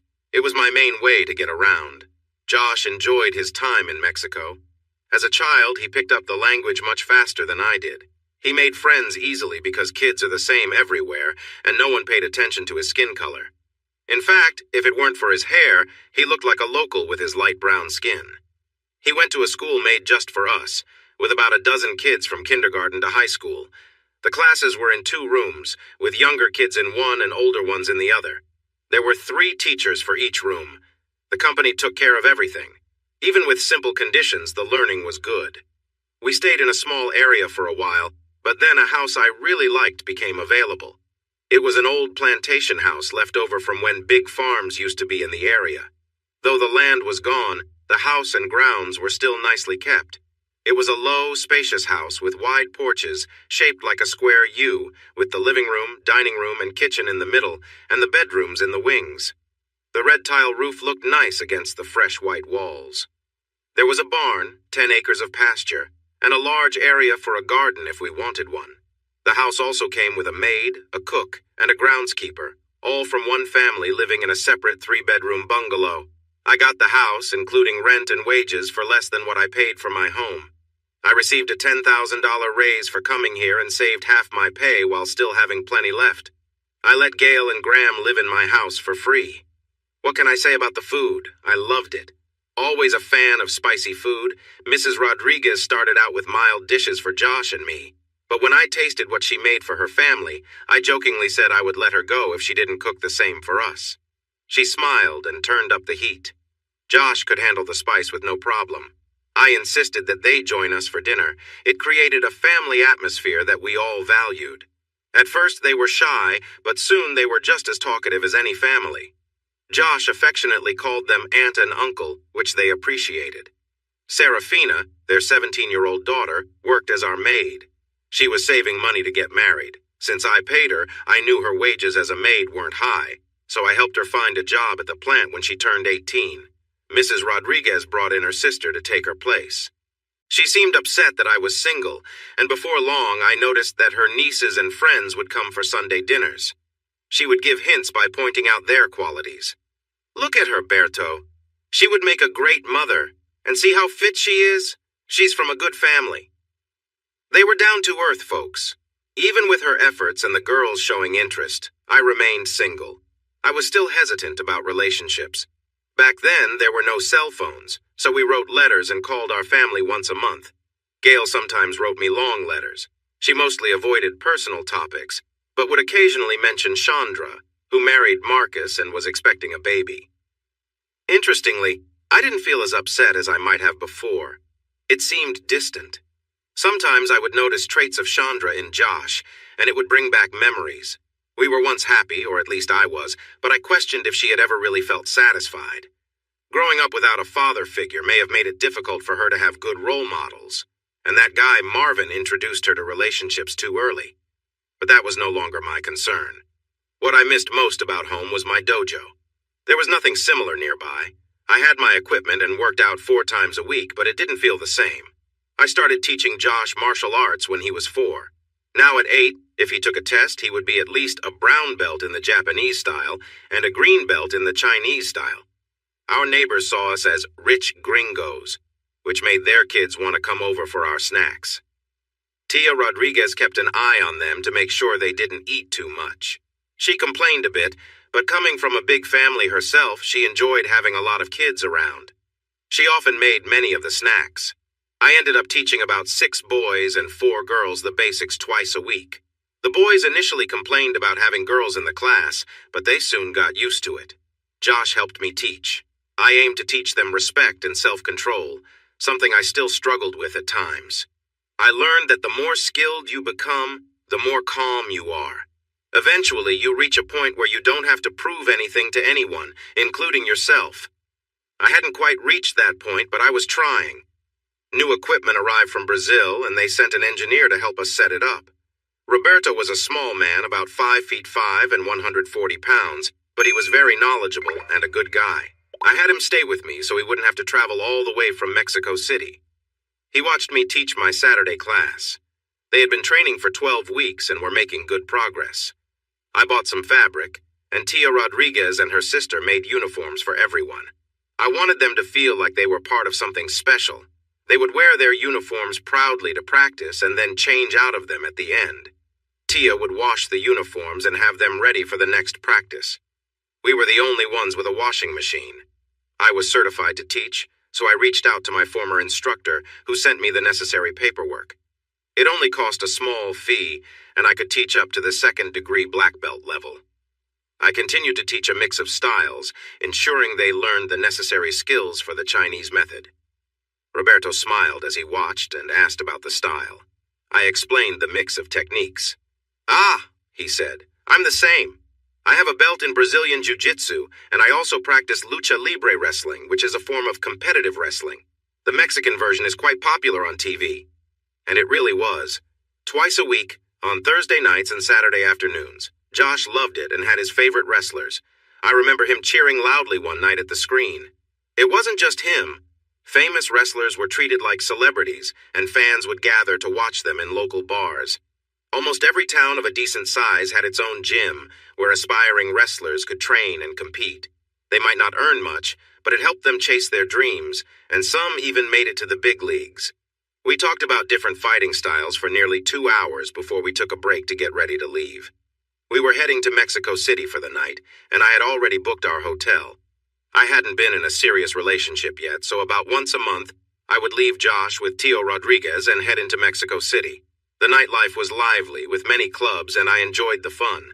We arrived at our hotel, got dressed, had a nice dinner, and then visited some clubs. The dances were a bit different here, but if you can learn martial arts, dancing isn't too difficult. Serafina and her cousins taught me a lot while their husbands and dates laughed at me until they couldn't anymore. Then they would jump in to help. I wasn't the best dancer, but I held my own. We danced until 3 in the morning, meeting 2 wonderful women who were interested in foreigners. Our hotel was close, so we walked back, linked arms, laughing and enjoying ourselves. Then, out of nowhere, 5 guys approached us, wearing casual clothes that didn't fit the party vibe. They blocked our path. "You need to give us some money, gringo. Hand over your wallet, and maybe we won't cause you any trouble." I glanced at Roberto. He had a small smile on his face, moving a bit while he looked at them. The girls had come up behind us. Roberto raised his hands. "Please, friends. It's a lovely night. The moon is bright. We have 2 beautiful ladies with us. This is a time for fun, not trouble." He kept his hands raised, still swaying a little. "Give us your money, you foolish tourists, before we make things difficult for you." I grinned at the leader. "Do you have any weapons or anything?" This surprised him for a moment. Then he started shouting, calling us names and saying bad things about the girls. I was done with it. "Just move aside and no one will get hurt. If you try to stop us, we'll walk right past you. You have 10 seconds. He opened his mouth and I closed it with a punch. He fell down, unconscious.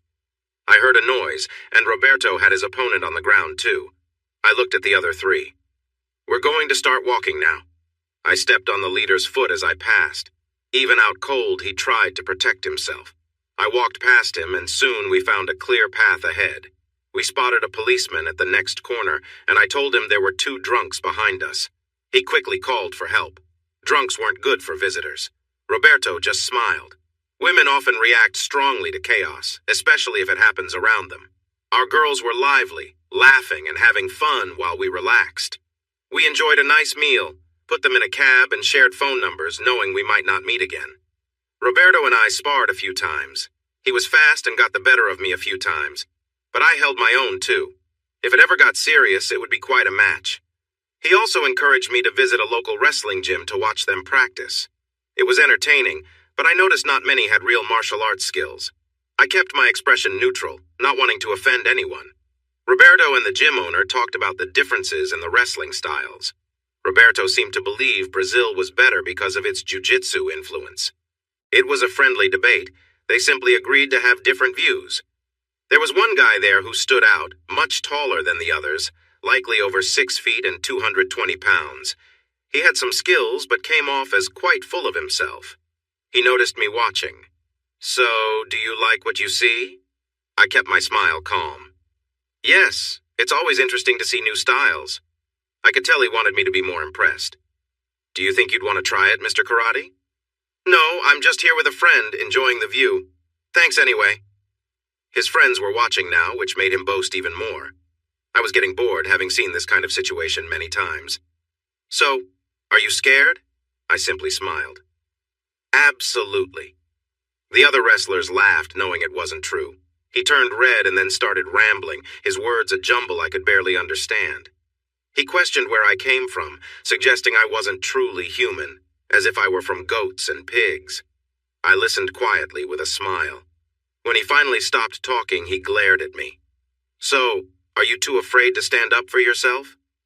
I knew I shouldn't, but I couldn't resist teasing him a bit. I don't mind fighting when it's against someone with honor. Anything else is not worth my time. "Why? Do you know any honorable people?"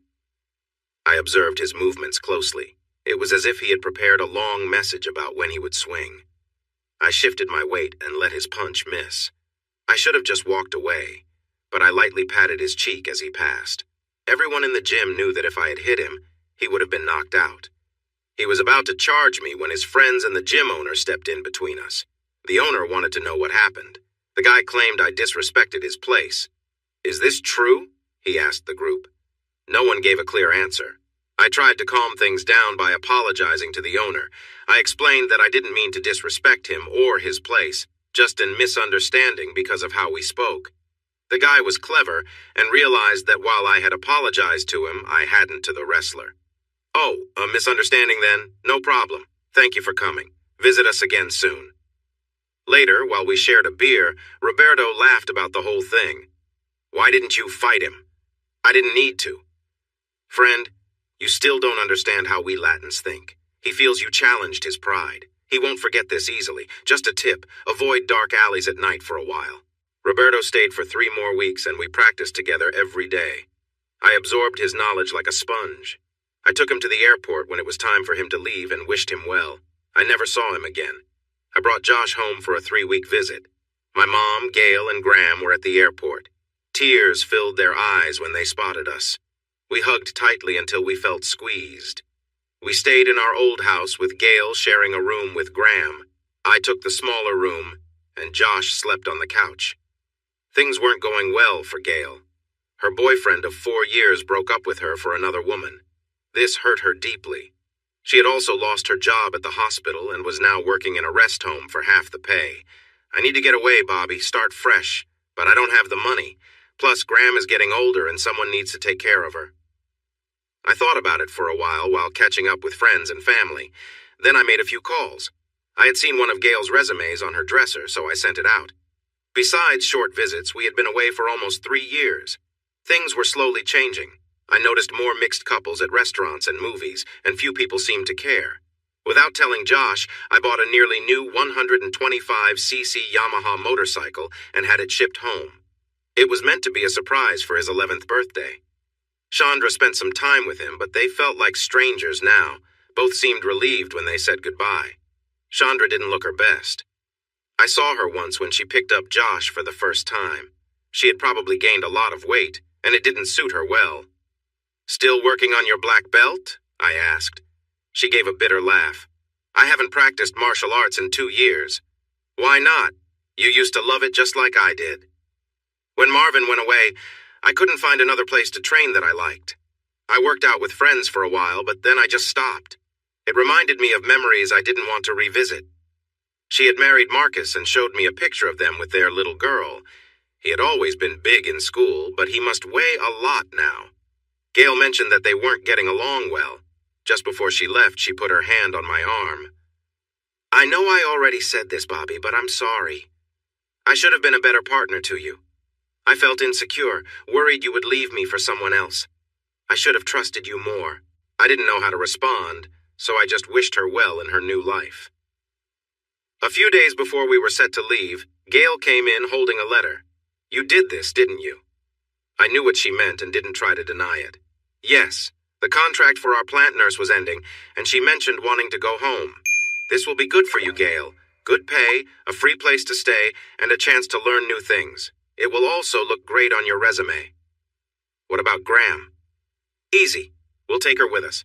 She told me Marcus hardly lets her see her granddaughter, so she doesn't have a reason to stay.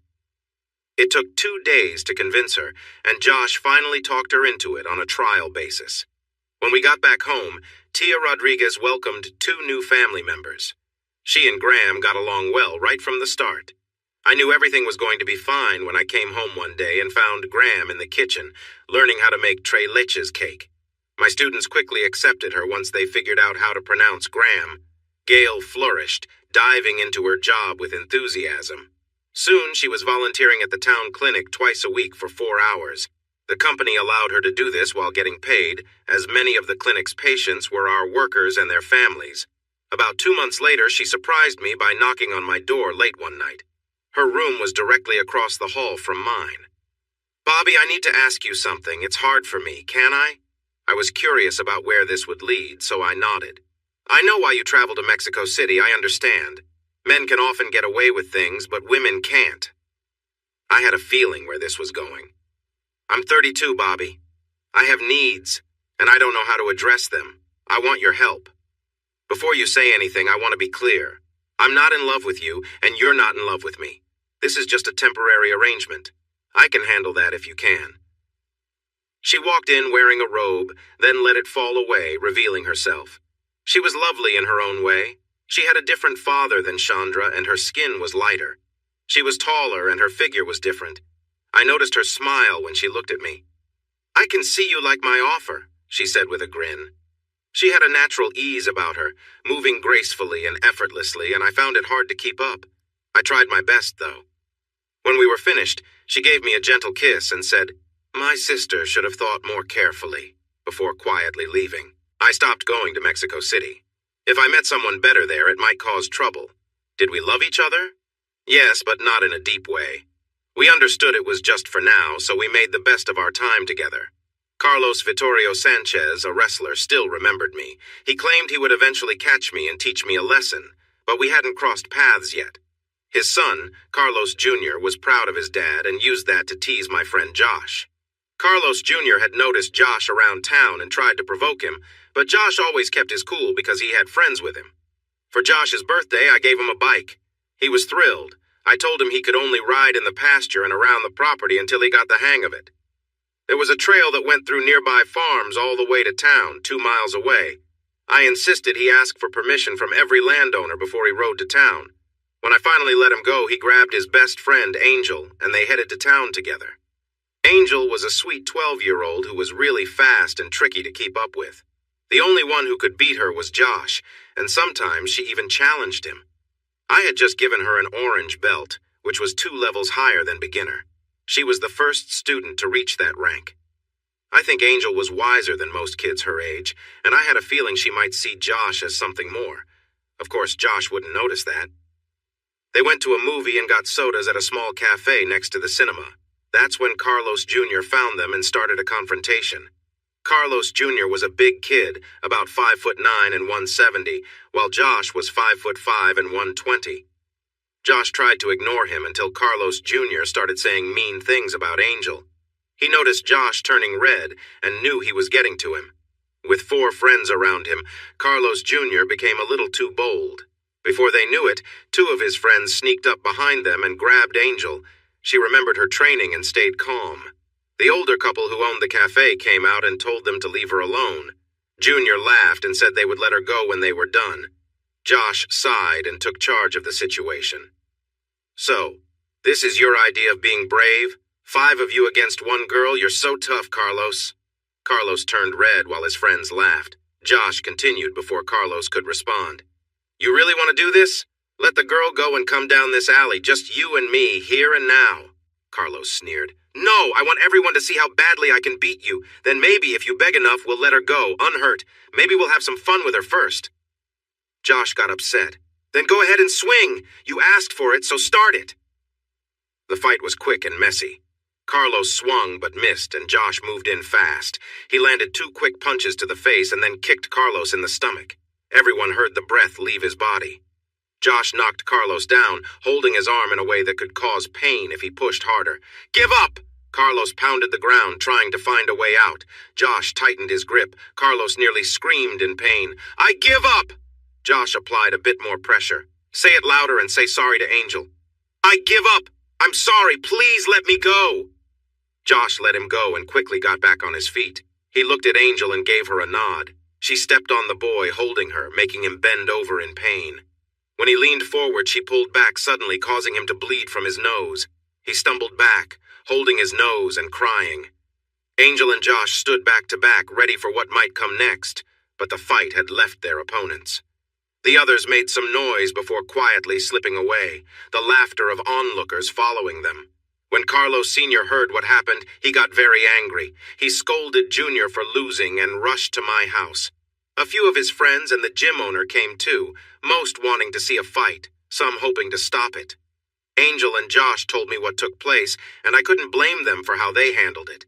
They didn't start the trouble and only fought as a last resort. Still, I felt a bit annoyed when they arrived. He charged into the yard and jumped out of his truck, running toward me while yelling. He was surprised when I didn't back away, but instead ran at him, jumping and landing a hit on his neck. He fell forward into the dirt. While he struggled to get up, I approached the gym owner. "If you hold him down, I have an idea that could earn you some money." Two of his friends helped him back to his feet. When he calmed down, I got close to him, wanting to see him really angry. "So," I said with a mocking smile, "you sent a group of older kids to bully a 12-year-old girl and an 11-year-old boy. How brave of you. Your guy deserved to be put in his place, but I can see where he learned that behavior. Do you want to fight me? Here's the deal. We'll fight next Saturday night, in the arena.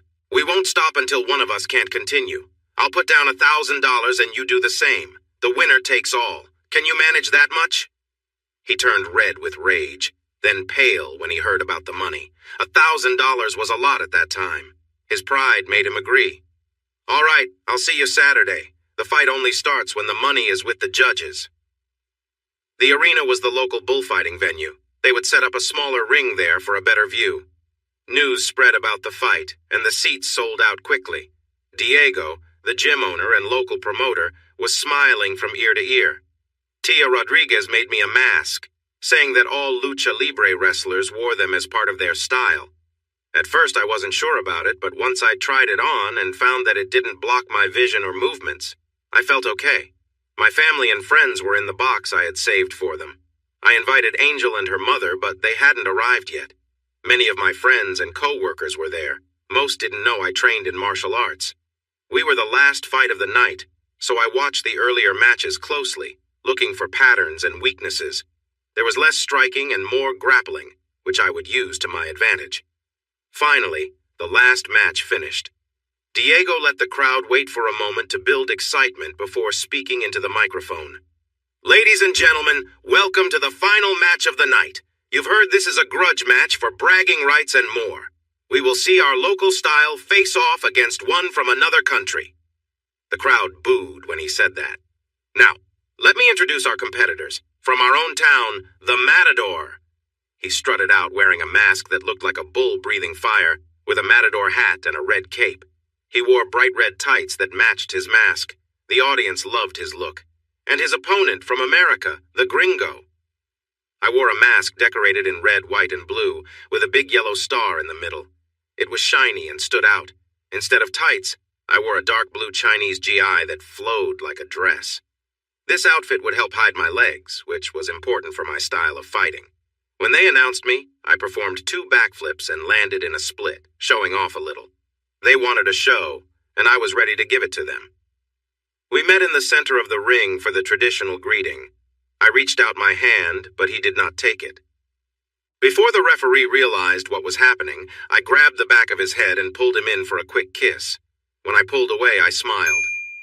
"That was for Yolanda. Tell her I enjoyed last night, and I will give her the 10 pesos after the fight." Yolanda was his oldest daughter, known for being quite friendly. I had never met her, but he didn't know that. If I wanted to make him angry, it worked. It took the referee, Diego, and 2 of his assistants to get him back into his corner. I was a bit ashamed to admit that I wanted to embarrass him, so I decided to put on a little show. Carlos was big, rough, and surprisingly quick. We moved around each other, and I kicked him several times on his right thigh. It would slow him down and make him less strong when he tried to take me down. I knew from past fights that he would move slowly for the next few days. I had chances to defeat him, and the crowd could see that. We both faced boos from the audience. After the second round, he slumped on his stool, struggling to breathe. I chose not to sit, wanting to show him up. I leaned on the ropes and acted bored. After that round, my corner coach understood my strategy and handed me a newspaper. I pretended to read it, paying no attention to my surroundings. This drove the crowd wild. As he became desperate, I let my guard down, and he managed to take me down in the third round. There was a tough struggle for a moment, but I managed to break free. I was later told it was like trying to hold on to a slippery fish. I moved in a way that surprised him. I began to regret showing off until he gave me a solid hit during a break. I had my protective gear on, so it wasn't a direct hit, but it still hurt. To his credit, the referee noticed and stopped the round, warning Carlos. I grabbed the microphone that the announcer had placed on the ropes. "Ladies and gentlemen, I respect my opponent. He has fought bravely, but it's time to end this. I'm willing to stop now. Let's call it a draw and forget about the money." Many in the crowd applauded my gesture, while others booed, hoping to see me lose. Carlos, however, refused angrily. I decided it was time to finish the fight. When the round restarted, I took my time, looking for my moment. He had learned from me and aimed kicks at my thigh. He connected once, leaving a bruise. He kicked again, and I grabbed his leg, pulling him off balance and making him fall. He tried to roll away, but I jumped on his back, pushing my knee into his side. The crowd gasped. I wrapped my arm around his neck and rolled him onto me, using my legs to hold him in place and applying pressure. He thrashed around, refusing to give up, but it took only about 45 seconds for him to lose consciousness. The referee tapped my shoulder. I let him go and stood up. The crowd went silent for a moment, then erupted in cheers as the referee raised my hand in victory. Everybody loves a winner. The arena had places for the matadors to clean up, so I took a shower before joining my family. Carlos could be difficult, but he was a strong fighter. I had some loose teeth, a split lip, bruises on my cheek and thigh, and a sore rib. My family was waiting for me. Angel and her mother had already left, but Graham said they would come by for lunch tomorrow. Gail was laughing. "Graham is definitely a fan now. Did you hear her? When that guy made a cheap move, I thought she might jump in the ring. I had to hold her down in her seat." Mr. and Mrs. Rodriguez were just as excited, and we had a good time getting a quick bite to eat afterward. Gail noticed I was limping and went into nurse mode.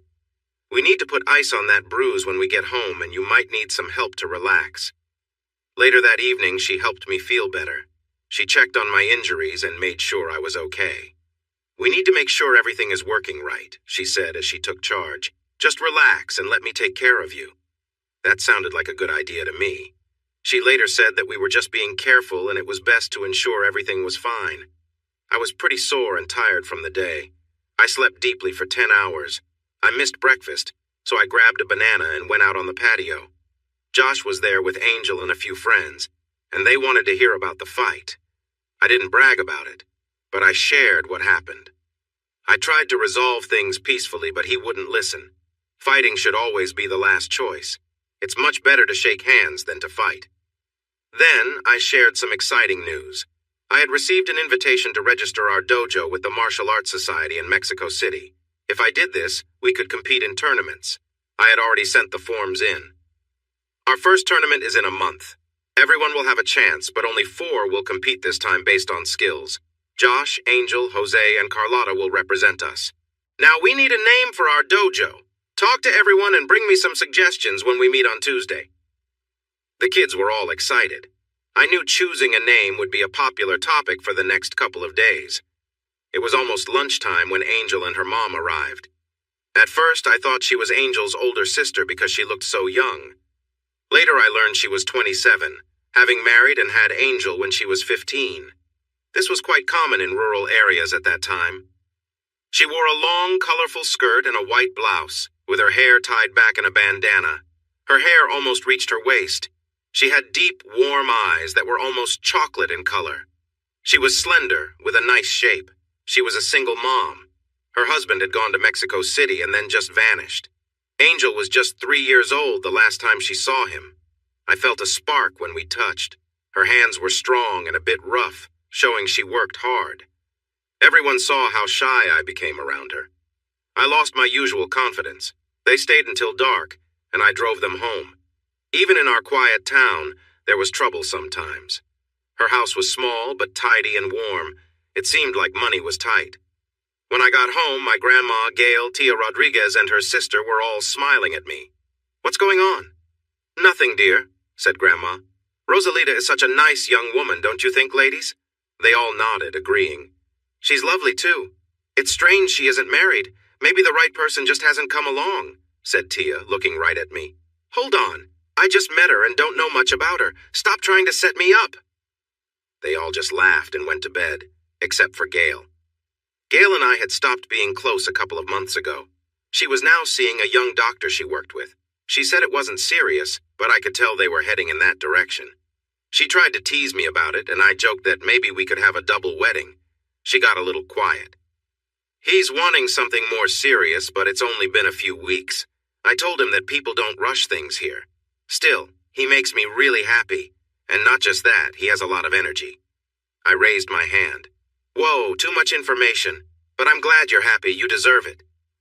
Rosalita and Angel started joining us for Sunday lunches. They stayed until dark, and I would take them home.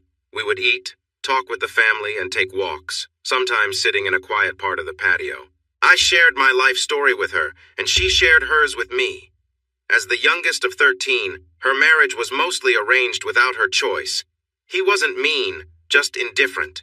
After Angel was born, he all but forgot about them. They didn't really miss him when he went away. She got a divorce for his abandonment after 7 years. It took a month for me to finally take her on a real outing. If you could call it that, I took her, Angel, Grandma, and Josh to a wrestling match. After my match, they were hooked. Grandma had a favorite, a young wrestler who always gave flowers to the ladies, especially older ones. She had two that he had given her as keepsakes. His name was the Lover, and he wore a white mask with little red hearts. But in the ring, he was all business. He had real skills and was tough. Diego got us great seats. He was really trying to convince me to wrestle for him. I had become a bit famous, like a local legend, a Gringo Tlaloc, the Aztec god of storms and earthquakes. He had given me a special name. Rosalita liked it when he used that name for me. It fits you. You're like a storm that builds up slowly, meaning you don't get angry easily, but when you do, it's strong and sudden, like a storm or an earthquake, and it can leave a big impact. I hope you never get upset with me. I had never thought of myself that way. We were in Mexico City, and after the match, we enjoyed a nice dinner at one of the best places in town. It was Chinese food, something Rosalita and Angel had never tried before. They really liked it. I got the feeling they didn't go out much. That night, I got my first kiss. She sent Angel away, saying she wanted to talk to me. "Thank you for tonight. We both had a great time. It's been a long while since we had fun like this." What I thought was just a quick thank you kiss turned into something longer. Lips parted after a minute, and we got caught up in the moment. She pulled back quickly, breathing hard, said goodnight, and rushed into her house. It took me a while to calm down before I could leave. I lay awake for a long time that night, thinking. The next Saturday, she joined us for our first tournament. We filled 2 cars. In mine were me, Rosalita, and the kids, while Gail, Graham, and 2 sets of parents rode in the other. One of my proudest moments was when we introduced ourselves. Each dojo had a symbol and a flag. After a lot of talking, the kids chose Hands of Peace as our name. Our symbol was 3 hands together, 1 black, 1 brown, and 1 white. At first, we didn't get much respect, but we left with 6 trophies. 3 were for katas, or sets, and 3 for point fighting. Josh won 2, Angel won 2, and the others each won 1. I treated the whole group to ice cream afterward, and we had a bunch of happy, tired kids when we got home. I reminded them not to expect results like this every time. The local newspaper featured us, taking a picture of the whole group in their uniforms, proudly holding their trophies. Soon, I had people calling, wanting to join and ask about fees. I had to explain that it was just a hobby for the neighborhood kids. I promised to let them know if I decided to open a studio. Rosalita encouraged me to go for it. It could really help the community. We need that right now. She was right. By 1985, drugs were becoming a bigger problem. We were mostly left alone, but it was getting rough in Mexico City and other cities. Josh was growing taller and getting stronger. I was sure he would be over 6 feet. He was lifting weights, and at almost 12, he was doing schoolwork at a 9th grade level. I could see him heading to college soon. I made an agreement with Diego to help his wrestlers once a week, teaching them moves that would help them in their matches. The fighters started winning more, and even though they tried to keep it quiet, word got out and others wanted to hire me. I chose to stay with Diego because this was a fun hobby and he was my friend. 2 months later, with encouragement from Diego, Rosalita, and my whole family, I returned to the ring. It was for a charity event benefiting the medical clinic where Gail volunteered, and they needed the funds. I agreed to wrestle anyone who wanted to for $1,500, with the money going to the clinic. The local paper promoted it heavily, and a few sports sections in Mexico City mentioned it too. I lived in Delgado, and I became known as the Delgado Gringo. Local pride was important in our small towns. Tia made me a new mask, featuring American colors on one side and Mexican on the other, with a yellow star in the center. At first, no one challenged me, and I almost decided to just do an exhibition match to boost ticket sales. Then, the top wrestler from Mexico City, the Hawk, accepted my challenge to show those arrogant gringos. The response was overwhelming, and they had to move the event to a soccer field in Mexico City. I prepared carefully by watching recordings of his past matches. I discovered he had a strong background in martial arts. After some research, I learned he held a black belt in judo, but no one knew what level. I knew I would need to be cautious. He could easily defeat me if I wasn't careful. Plus, since I offered the money, I had a lot at stake. The crowd was nearly 7,000 strong. Large screens had been set up around the field for everyone to see. Every TV station in the area came to cover the event, along with several newspapers. One radio station planned to provide a live commentary. For the first time, I felt nervous. Rosalita and Gail helped keep me calm until it was time for the match. We were the main event. We entered before the Hawk as the challengers. The town band played El Dujulo, and my dojo team carried our flags: the Mexican flag, the American flag, the local province flag, and the city flag while the band played. I walked out behind the band with Gail on one arm and Rosalita on the other, followed by Diego and Josh, who were there to support me. It was an impressive entrance, and the crowd loved it. Just before I stepped into the ring, Rosalita gave me a serious kiss. "Go on, Tlaloc. Show them your strength." One of the TV stations captured the moment, and the crowd cheered loudly. The Hawk's entrance was simpler, and he looked upset. The match was intense. I realized from the first hit that he was aiming to win decisively rather than just score points. Neither of us seemed to have an edge. I wanted to take my time to tire him out. He weighed around 280 pounds, and despite his strong build, it was clear he enjoyed his lunches. So I kept moving, dodging and striking, trying to stay away from grappling since judo was a strong style in that area. I had a 5-inch reach advantage, which I aimed to use to my benefit. I nearly lost in the third round when he landed a powerful kick that sent me bouncing off the ropes and back into his reach. I was fortunate the round ended when it did. While Josh helped clear my mind, Diego was breaking down what had just happened. "He nearly got you. Watch his legs. He's getting tired, so he's going to try to finish the fight quickly before he makes a mistake. Use your reach and move to your left. He's not as strong on that side. Keep an eye on his legs."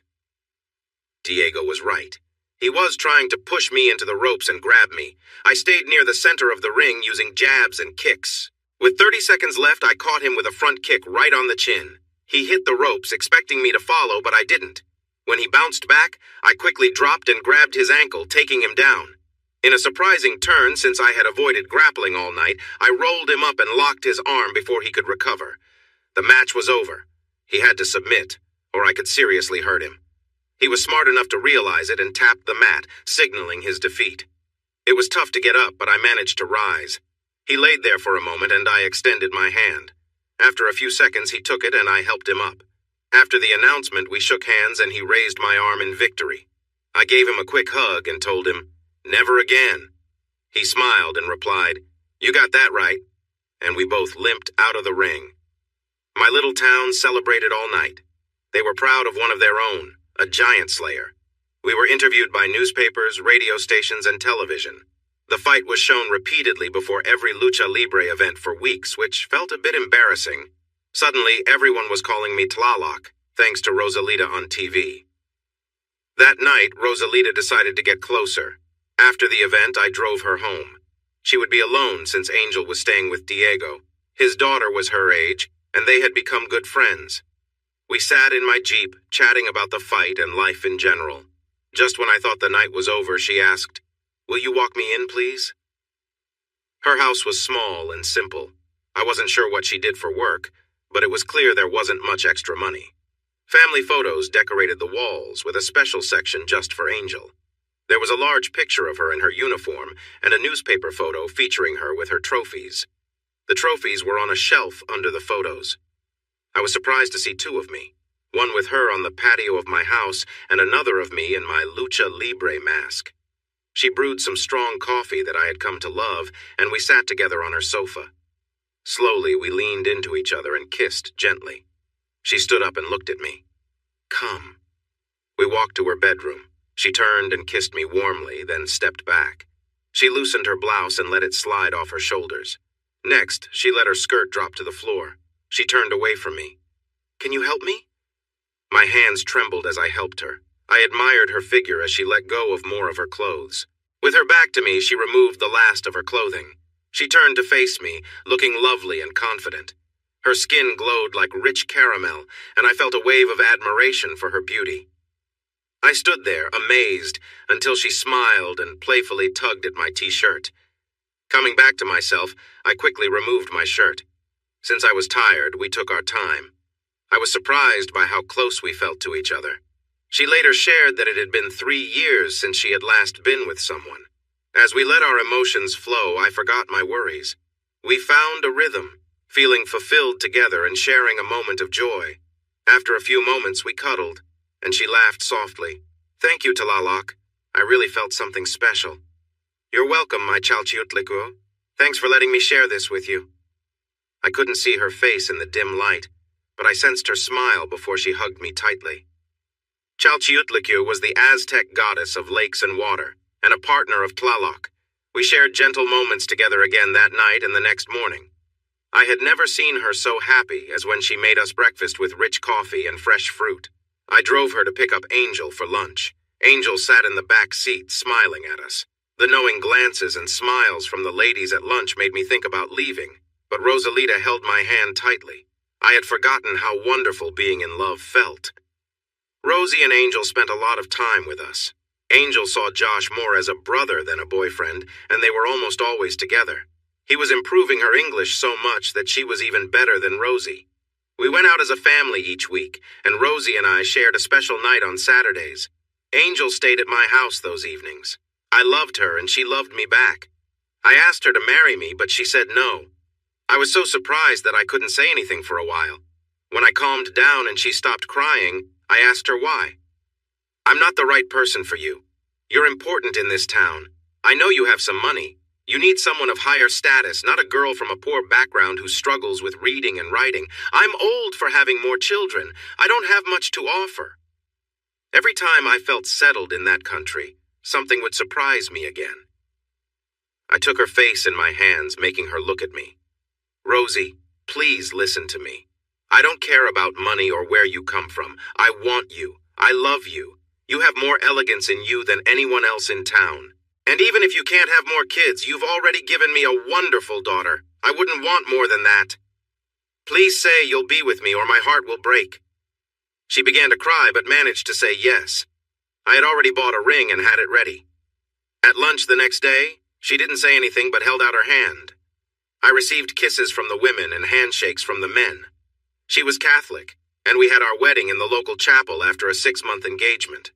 Many of her family came to celebrate.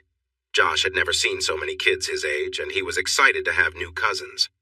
The wedding went smoothly, and I heard the celebration lasted 2 days. We were not there, as we were off on our honeymoon. We spent 2 weeks in Cancun before coming back to pick up Josh and Angel. The situation with newcomers hadn't begun yet, and my family found her interesting and lovely. Her natural beauty put them at ease pretty quickly, Mom grew fond of her and pulled me aside, smiling. "What's your deal with white girls, honey? You really upgraded with this one. She has class and she's probably too good for you." It was summer break for the kids, and when we returned to Mexico, Josh and Angel stayed behind. Mom practically begged Rosie to let them stay. "I'm getting older, and I've never had much time with Josh.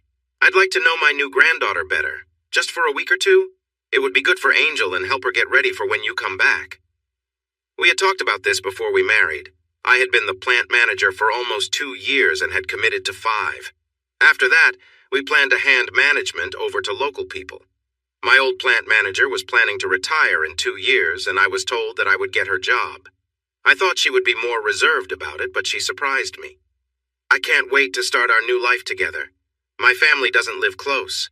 I moved here with my first husband. I have some good friends, but none are as important as my new family. It will be much better for Angel. If we stay here, she will have limited opportunities."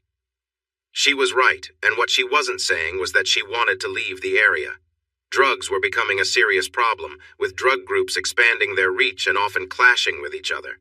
These conflicts affected many people in the community. They were taking control of local governments and corrupting the police with money and drugs.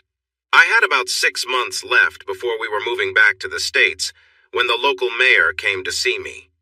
We always tried to keep a good relationship with the local government, so when he showed up unexpectedly, I didn't think much of it. He was newly elected and I hadn't met him before. The conversation took me by surprise. After some small talk, he got straight to the point. "My team has looked at the community needs, and we unfortunately have to increase your taxes and fees by 25%. I felt worried. Part of our agreement for coming to this area was a promise about these issues. I didn't understand why he wanted to break that promise. "Sir, you have the upper hand. Does the city council support this?" He waved his hand dismissively. "There's no need to trouble them with these small details. You will pay the tax monthly directly to me. I will decide how to use it." I held his gaze until he looked down. "I'll need to think about this and discuss it with my superiors. It will take a few days to get back to you. The first of the month is in 3 days. I expect to collect the tax then, no matter what your people say. You'll have no choice if you want to keep operating. It would be unfortunate if the workers went on strike, or if the electrical service was out for a few days while repairs were done. The tax isn't worth the hassle of fighting it." He had a smirk on his face. I stood up. "Leave. Right now." He got up slowly. "Think about it carefully. It would be a shame if the clinic had to close, or if the road to your house was blocked for repairs for a long time. And take care of your lovely family. These are difficult times." Before he realized it, I had him pressed against my office wall with my arm near his throat. I looked him straight in the eyes. "Listen closely, Mayor. If anything happens to my wife or family, I will hold you responsible. As you said, these are tough times. It would be unfortunate to get the federal authorities involved in such a minor issue, don't you agree?" I could see fear in his eyes. He understood that attention from the federal government could cause trouble for him. He tried to stay calm. "Let me talk to my advisors. Maybe we can lower the tax a little. Listen carefully. Our company will not pay any money you try to pressure us for. If you keep pushing, we might just close and move somewhere else. Honestly, orders are slowing down, so it wouldn't take much. Think about it. And Alcalde, don't mention my family again. Do you get that?" He hurried out of the office and I followed him to his car. His driver was Carlos. No surprise there. "You should be careful about who you associate with, Alcalde." I looked right at Carlos when I said it. His expression darkened and he moved toward me. "Stop," said the Alcalde. "This is not the right moment." He reluctantly got into the car and drove away. I returned to the office to think things over. Most of my team had already left. Only Gail, 2 maintenance workers, and I were there. It was time to send them home. I called the assistant manager into my office and told him I needed a personal day tomorrow. He was someone I trusted, so I shared what had just happened. "This is not good, Berto. There are rumors that his campaign was funded by Don Vittorio. What should we do? I'll investigate tomorrow and start taking steps to protect ourselves." He smiled for the first time in our talk. "Oh, are you going to call on Tlaloc to settle scores with his enemies?" I just grinned. "In a way." I discussed the whole situation with my family. Rosie and the others were worried, except for Gail. Forget them. I won't hide. I don't want you to hide. I just need you to be careful and more aware of your surroundings, please? She agreed, and I headed to the gym to speak with Diego. He listened to my concerns, thinking it through. I hear you might start farming. You'll need help. He turned to his wrestlers and picked 3 of them. Juan Tomas Felipe, this is your new boss. Do well for him. I'm sure he'll pay you fairly. Then he turned back to me. They start tomorrow. I'll need some funds to make sure they have the right tools. You can trust them.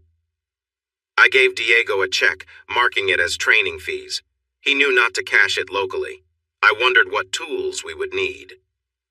The next day I went into Mexico City and visited a few suppliers, just in case anyone was watching. Then I found a public payphone and made a collect call. The vice president of our company was surprised to hear from me.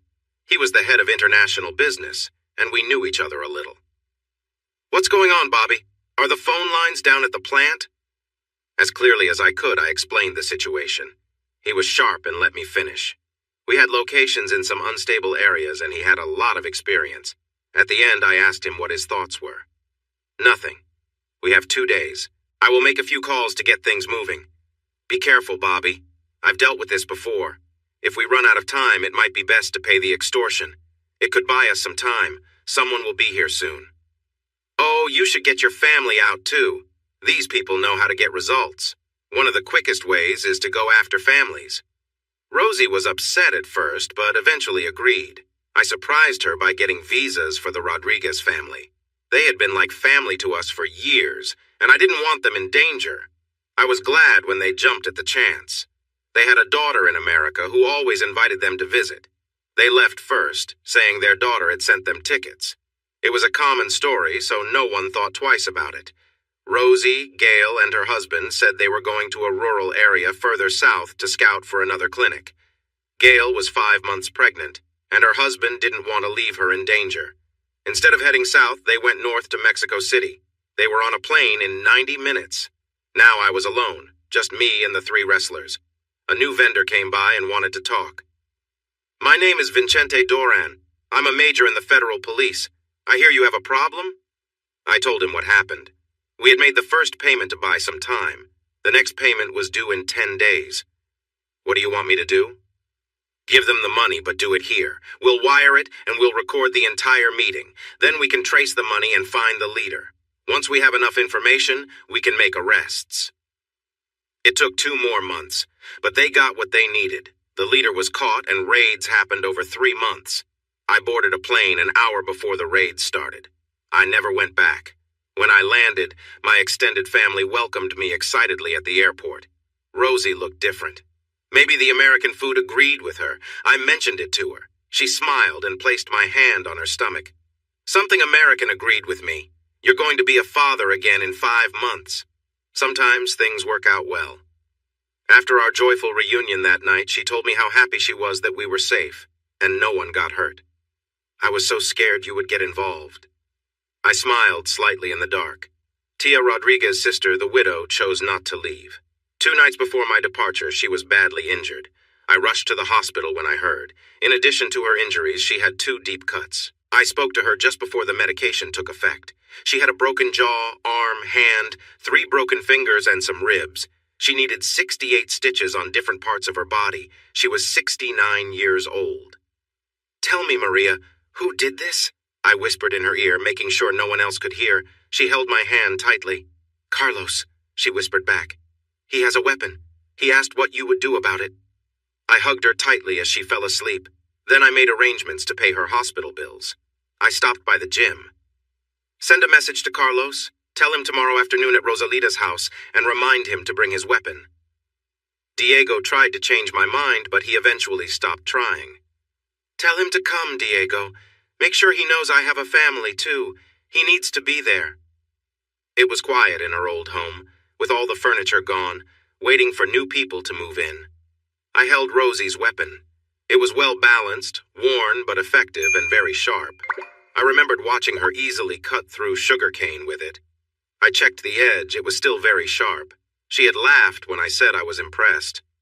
I'm on my own. Sometimes I have to discourage someone who gets too close. It cuts more than just sugar cane if I need it to. It reminded me of a short sword I had used before. I practiced with it for hours the night before and that morning until I felt ready. He came, but not alone. He had 4 men with him, one of whom was his son. I stood at the door and smirked at him. Afraid to come alone? He smiled back at me. No, I wanted witnesses. If I lose, they will make sure you don't escape. I don't think so, said a voice from the trees. Diego and 3 of his friends appeared, all holding guns and wearing simple masks. Whoever wins walks away, then it will be over. Deal? The men nodded. Carlos looked uneasy, which made me smile wider. Let's see how you do against a man instead of an older woman, or you could kneel and beg for your life. Do it, and I might let you go. I stepped out of the door, holding the weapon loosely by my side. Knowing he had no choice, he charged at me, swinging his weapon. I easily blocked his attack and lightly smacked him as he passed by. It made a loud noise, and I knew it must have hurt. I heard someone laugh. Everyone knew I could have defeated him then. He became more careful, but he didn't have my skills. Soon he was bleeding from 2 deep cuts on his sides. How does it feel, Carlos? It hurts just like what you did to Maria, doesn't it? Will you stand there upset, or do you want more? He was determined. Soon he had more cuts, including one on his cheek. That's going to leave a mark. He managed to hit me twice, and I had a few stitches on my neck and arm from it. I grew tired of the competition and forced him to his knees with my weapon at his throat. I'm done. Give me your word that you will leave, and I'll let you live. Keep this up, and it will only end badly for you. Make your choice, I said. I could tell he wanted to say more, but he lowered his head. Can I take my family? He asked. Take anyone you want, I replied. Just be gone by tomorrow. I turned to leave, keeping an eye on his men. I noticed his son's eyes widen, and suddenly I jumped to the side. Carlos had pulled out a gun. I wasn't sure why he didn't just shoot. I reacted quickly as I saw the machete move. His gun fell to the ground, still in his hand. Blood was pouring from his arm. Get a tourniquet! I shouted. His son quickly removed his shirt and belt. We wrapped it around the arm and tightened it to stop the bleeding. Just before they put Carlos in the car, I leaned in close and looked him in the eye. This ends now. If you do anything else, I'll have to make this worse for you and your family. Do you understand? He nodded faintly. I glanced at his son. Make sure you both understand. I'm serious. I've had enough of this. Through Diego, I learned that Carlos told the hospital it was a farming accident. Injuries like this were becoming too common, and the staff had stopped asking questions. They tried to reattach the arm, but it didn't work. Diego sent me the machete, and now it hangs with my other martial arts tools. My mom lived long enough to see 2 more grandchildren, a boy and a girl, both with dark hair and light skin. Our relationship healed, and she adored Connie, her newest granddaughter, so much that she spent nearly every day with her. I got the job as plant manager as I had hoped. Rosie excelled in school, earning her high school diploma and an associate degree in 4 years. Now she's working toward her bachelor's and wants to be a Spanish teacher. I rejoined my old dojo and bought a half interest in it. Josh and Angel became part-time instructors. 2 old classmates of theirs moved to our town and started training. I had written them a long letter saying goodbye, but promised to help them however I could. They were the only ones who took me up on it. I finally made it to New York for a test and surprised everyone by jumping 2 ranks at once, which is rare. Josh shared film highlights of my lucha libre career with them. They laughed until I took down one of the instructors and won the match. It was a small town, so I knew this had to happen at some point. I was getting my new daughter out of her car seat. She was nearly 18 months old, babbling in a mix of English and Spanish. Rosie stood nearby, 5 months along with her brother. When we turned around, we nearly bumped into her. She had gained quite a bit of weight, probably over 250 pounds now. At 36, she looked much older. Tears shone in her eyes. "Hello, Bobby, how are you?" she asked. "I'm fine, Chandra, how are you?" I replied. She sighed. "Oh, I'll manage, it's good to see you." I felt Rosie grip my arm tightly. She knew who Chandra was. Grandma had shown her pictures. "Where are my manners? Chandra, this is my wife, Rosalita Margarita Consuelo Gomez Turner. Honey, this is Chandra Riley, my ex-wife." She shook Chandra's hand politely and smiled. "It's nice to meet someone from his past. I'm sure you have some good memories just like I do now. Come on, honey. If you want to talk, I'll take Constance Julieta." It's too hot out here for her." Chandra's eyes grew wide. We had named our daughter after my grandmother and my mother, just as we had hoped to do one day. "No, it's okay. You're already carrying enough right now. Chandra, you should visit Gram more often. She asks about you, and her health isn't improving. It was nice to see you." I noticed tears in Chandra's eyes as we turned away. I felt a bit sad for her, but then I looked into the warm, chocolate eyes of my wife. Hey, everyone! Thanks for watching. Don't forget to subscribe and turn on notifications so you won't miss any of the exciting stories we have coming up. What do you think about the characters in this story? Let us know in the comments. We'd love to hear from you.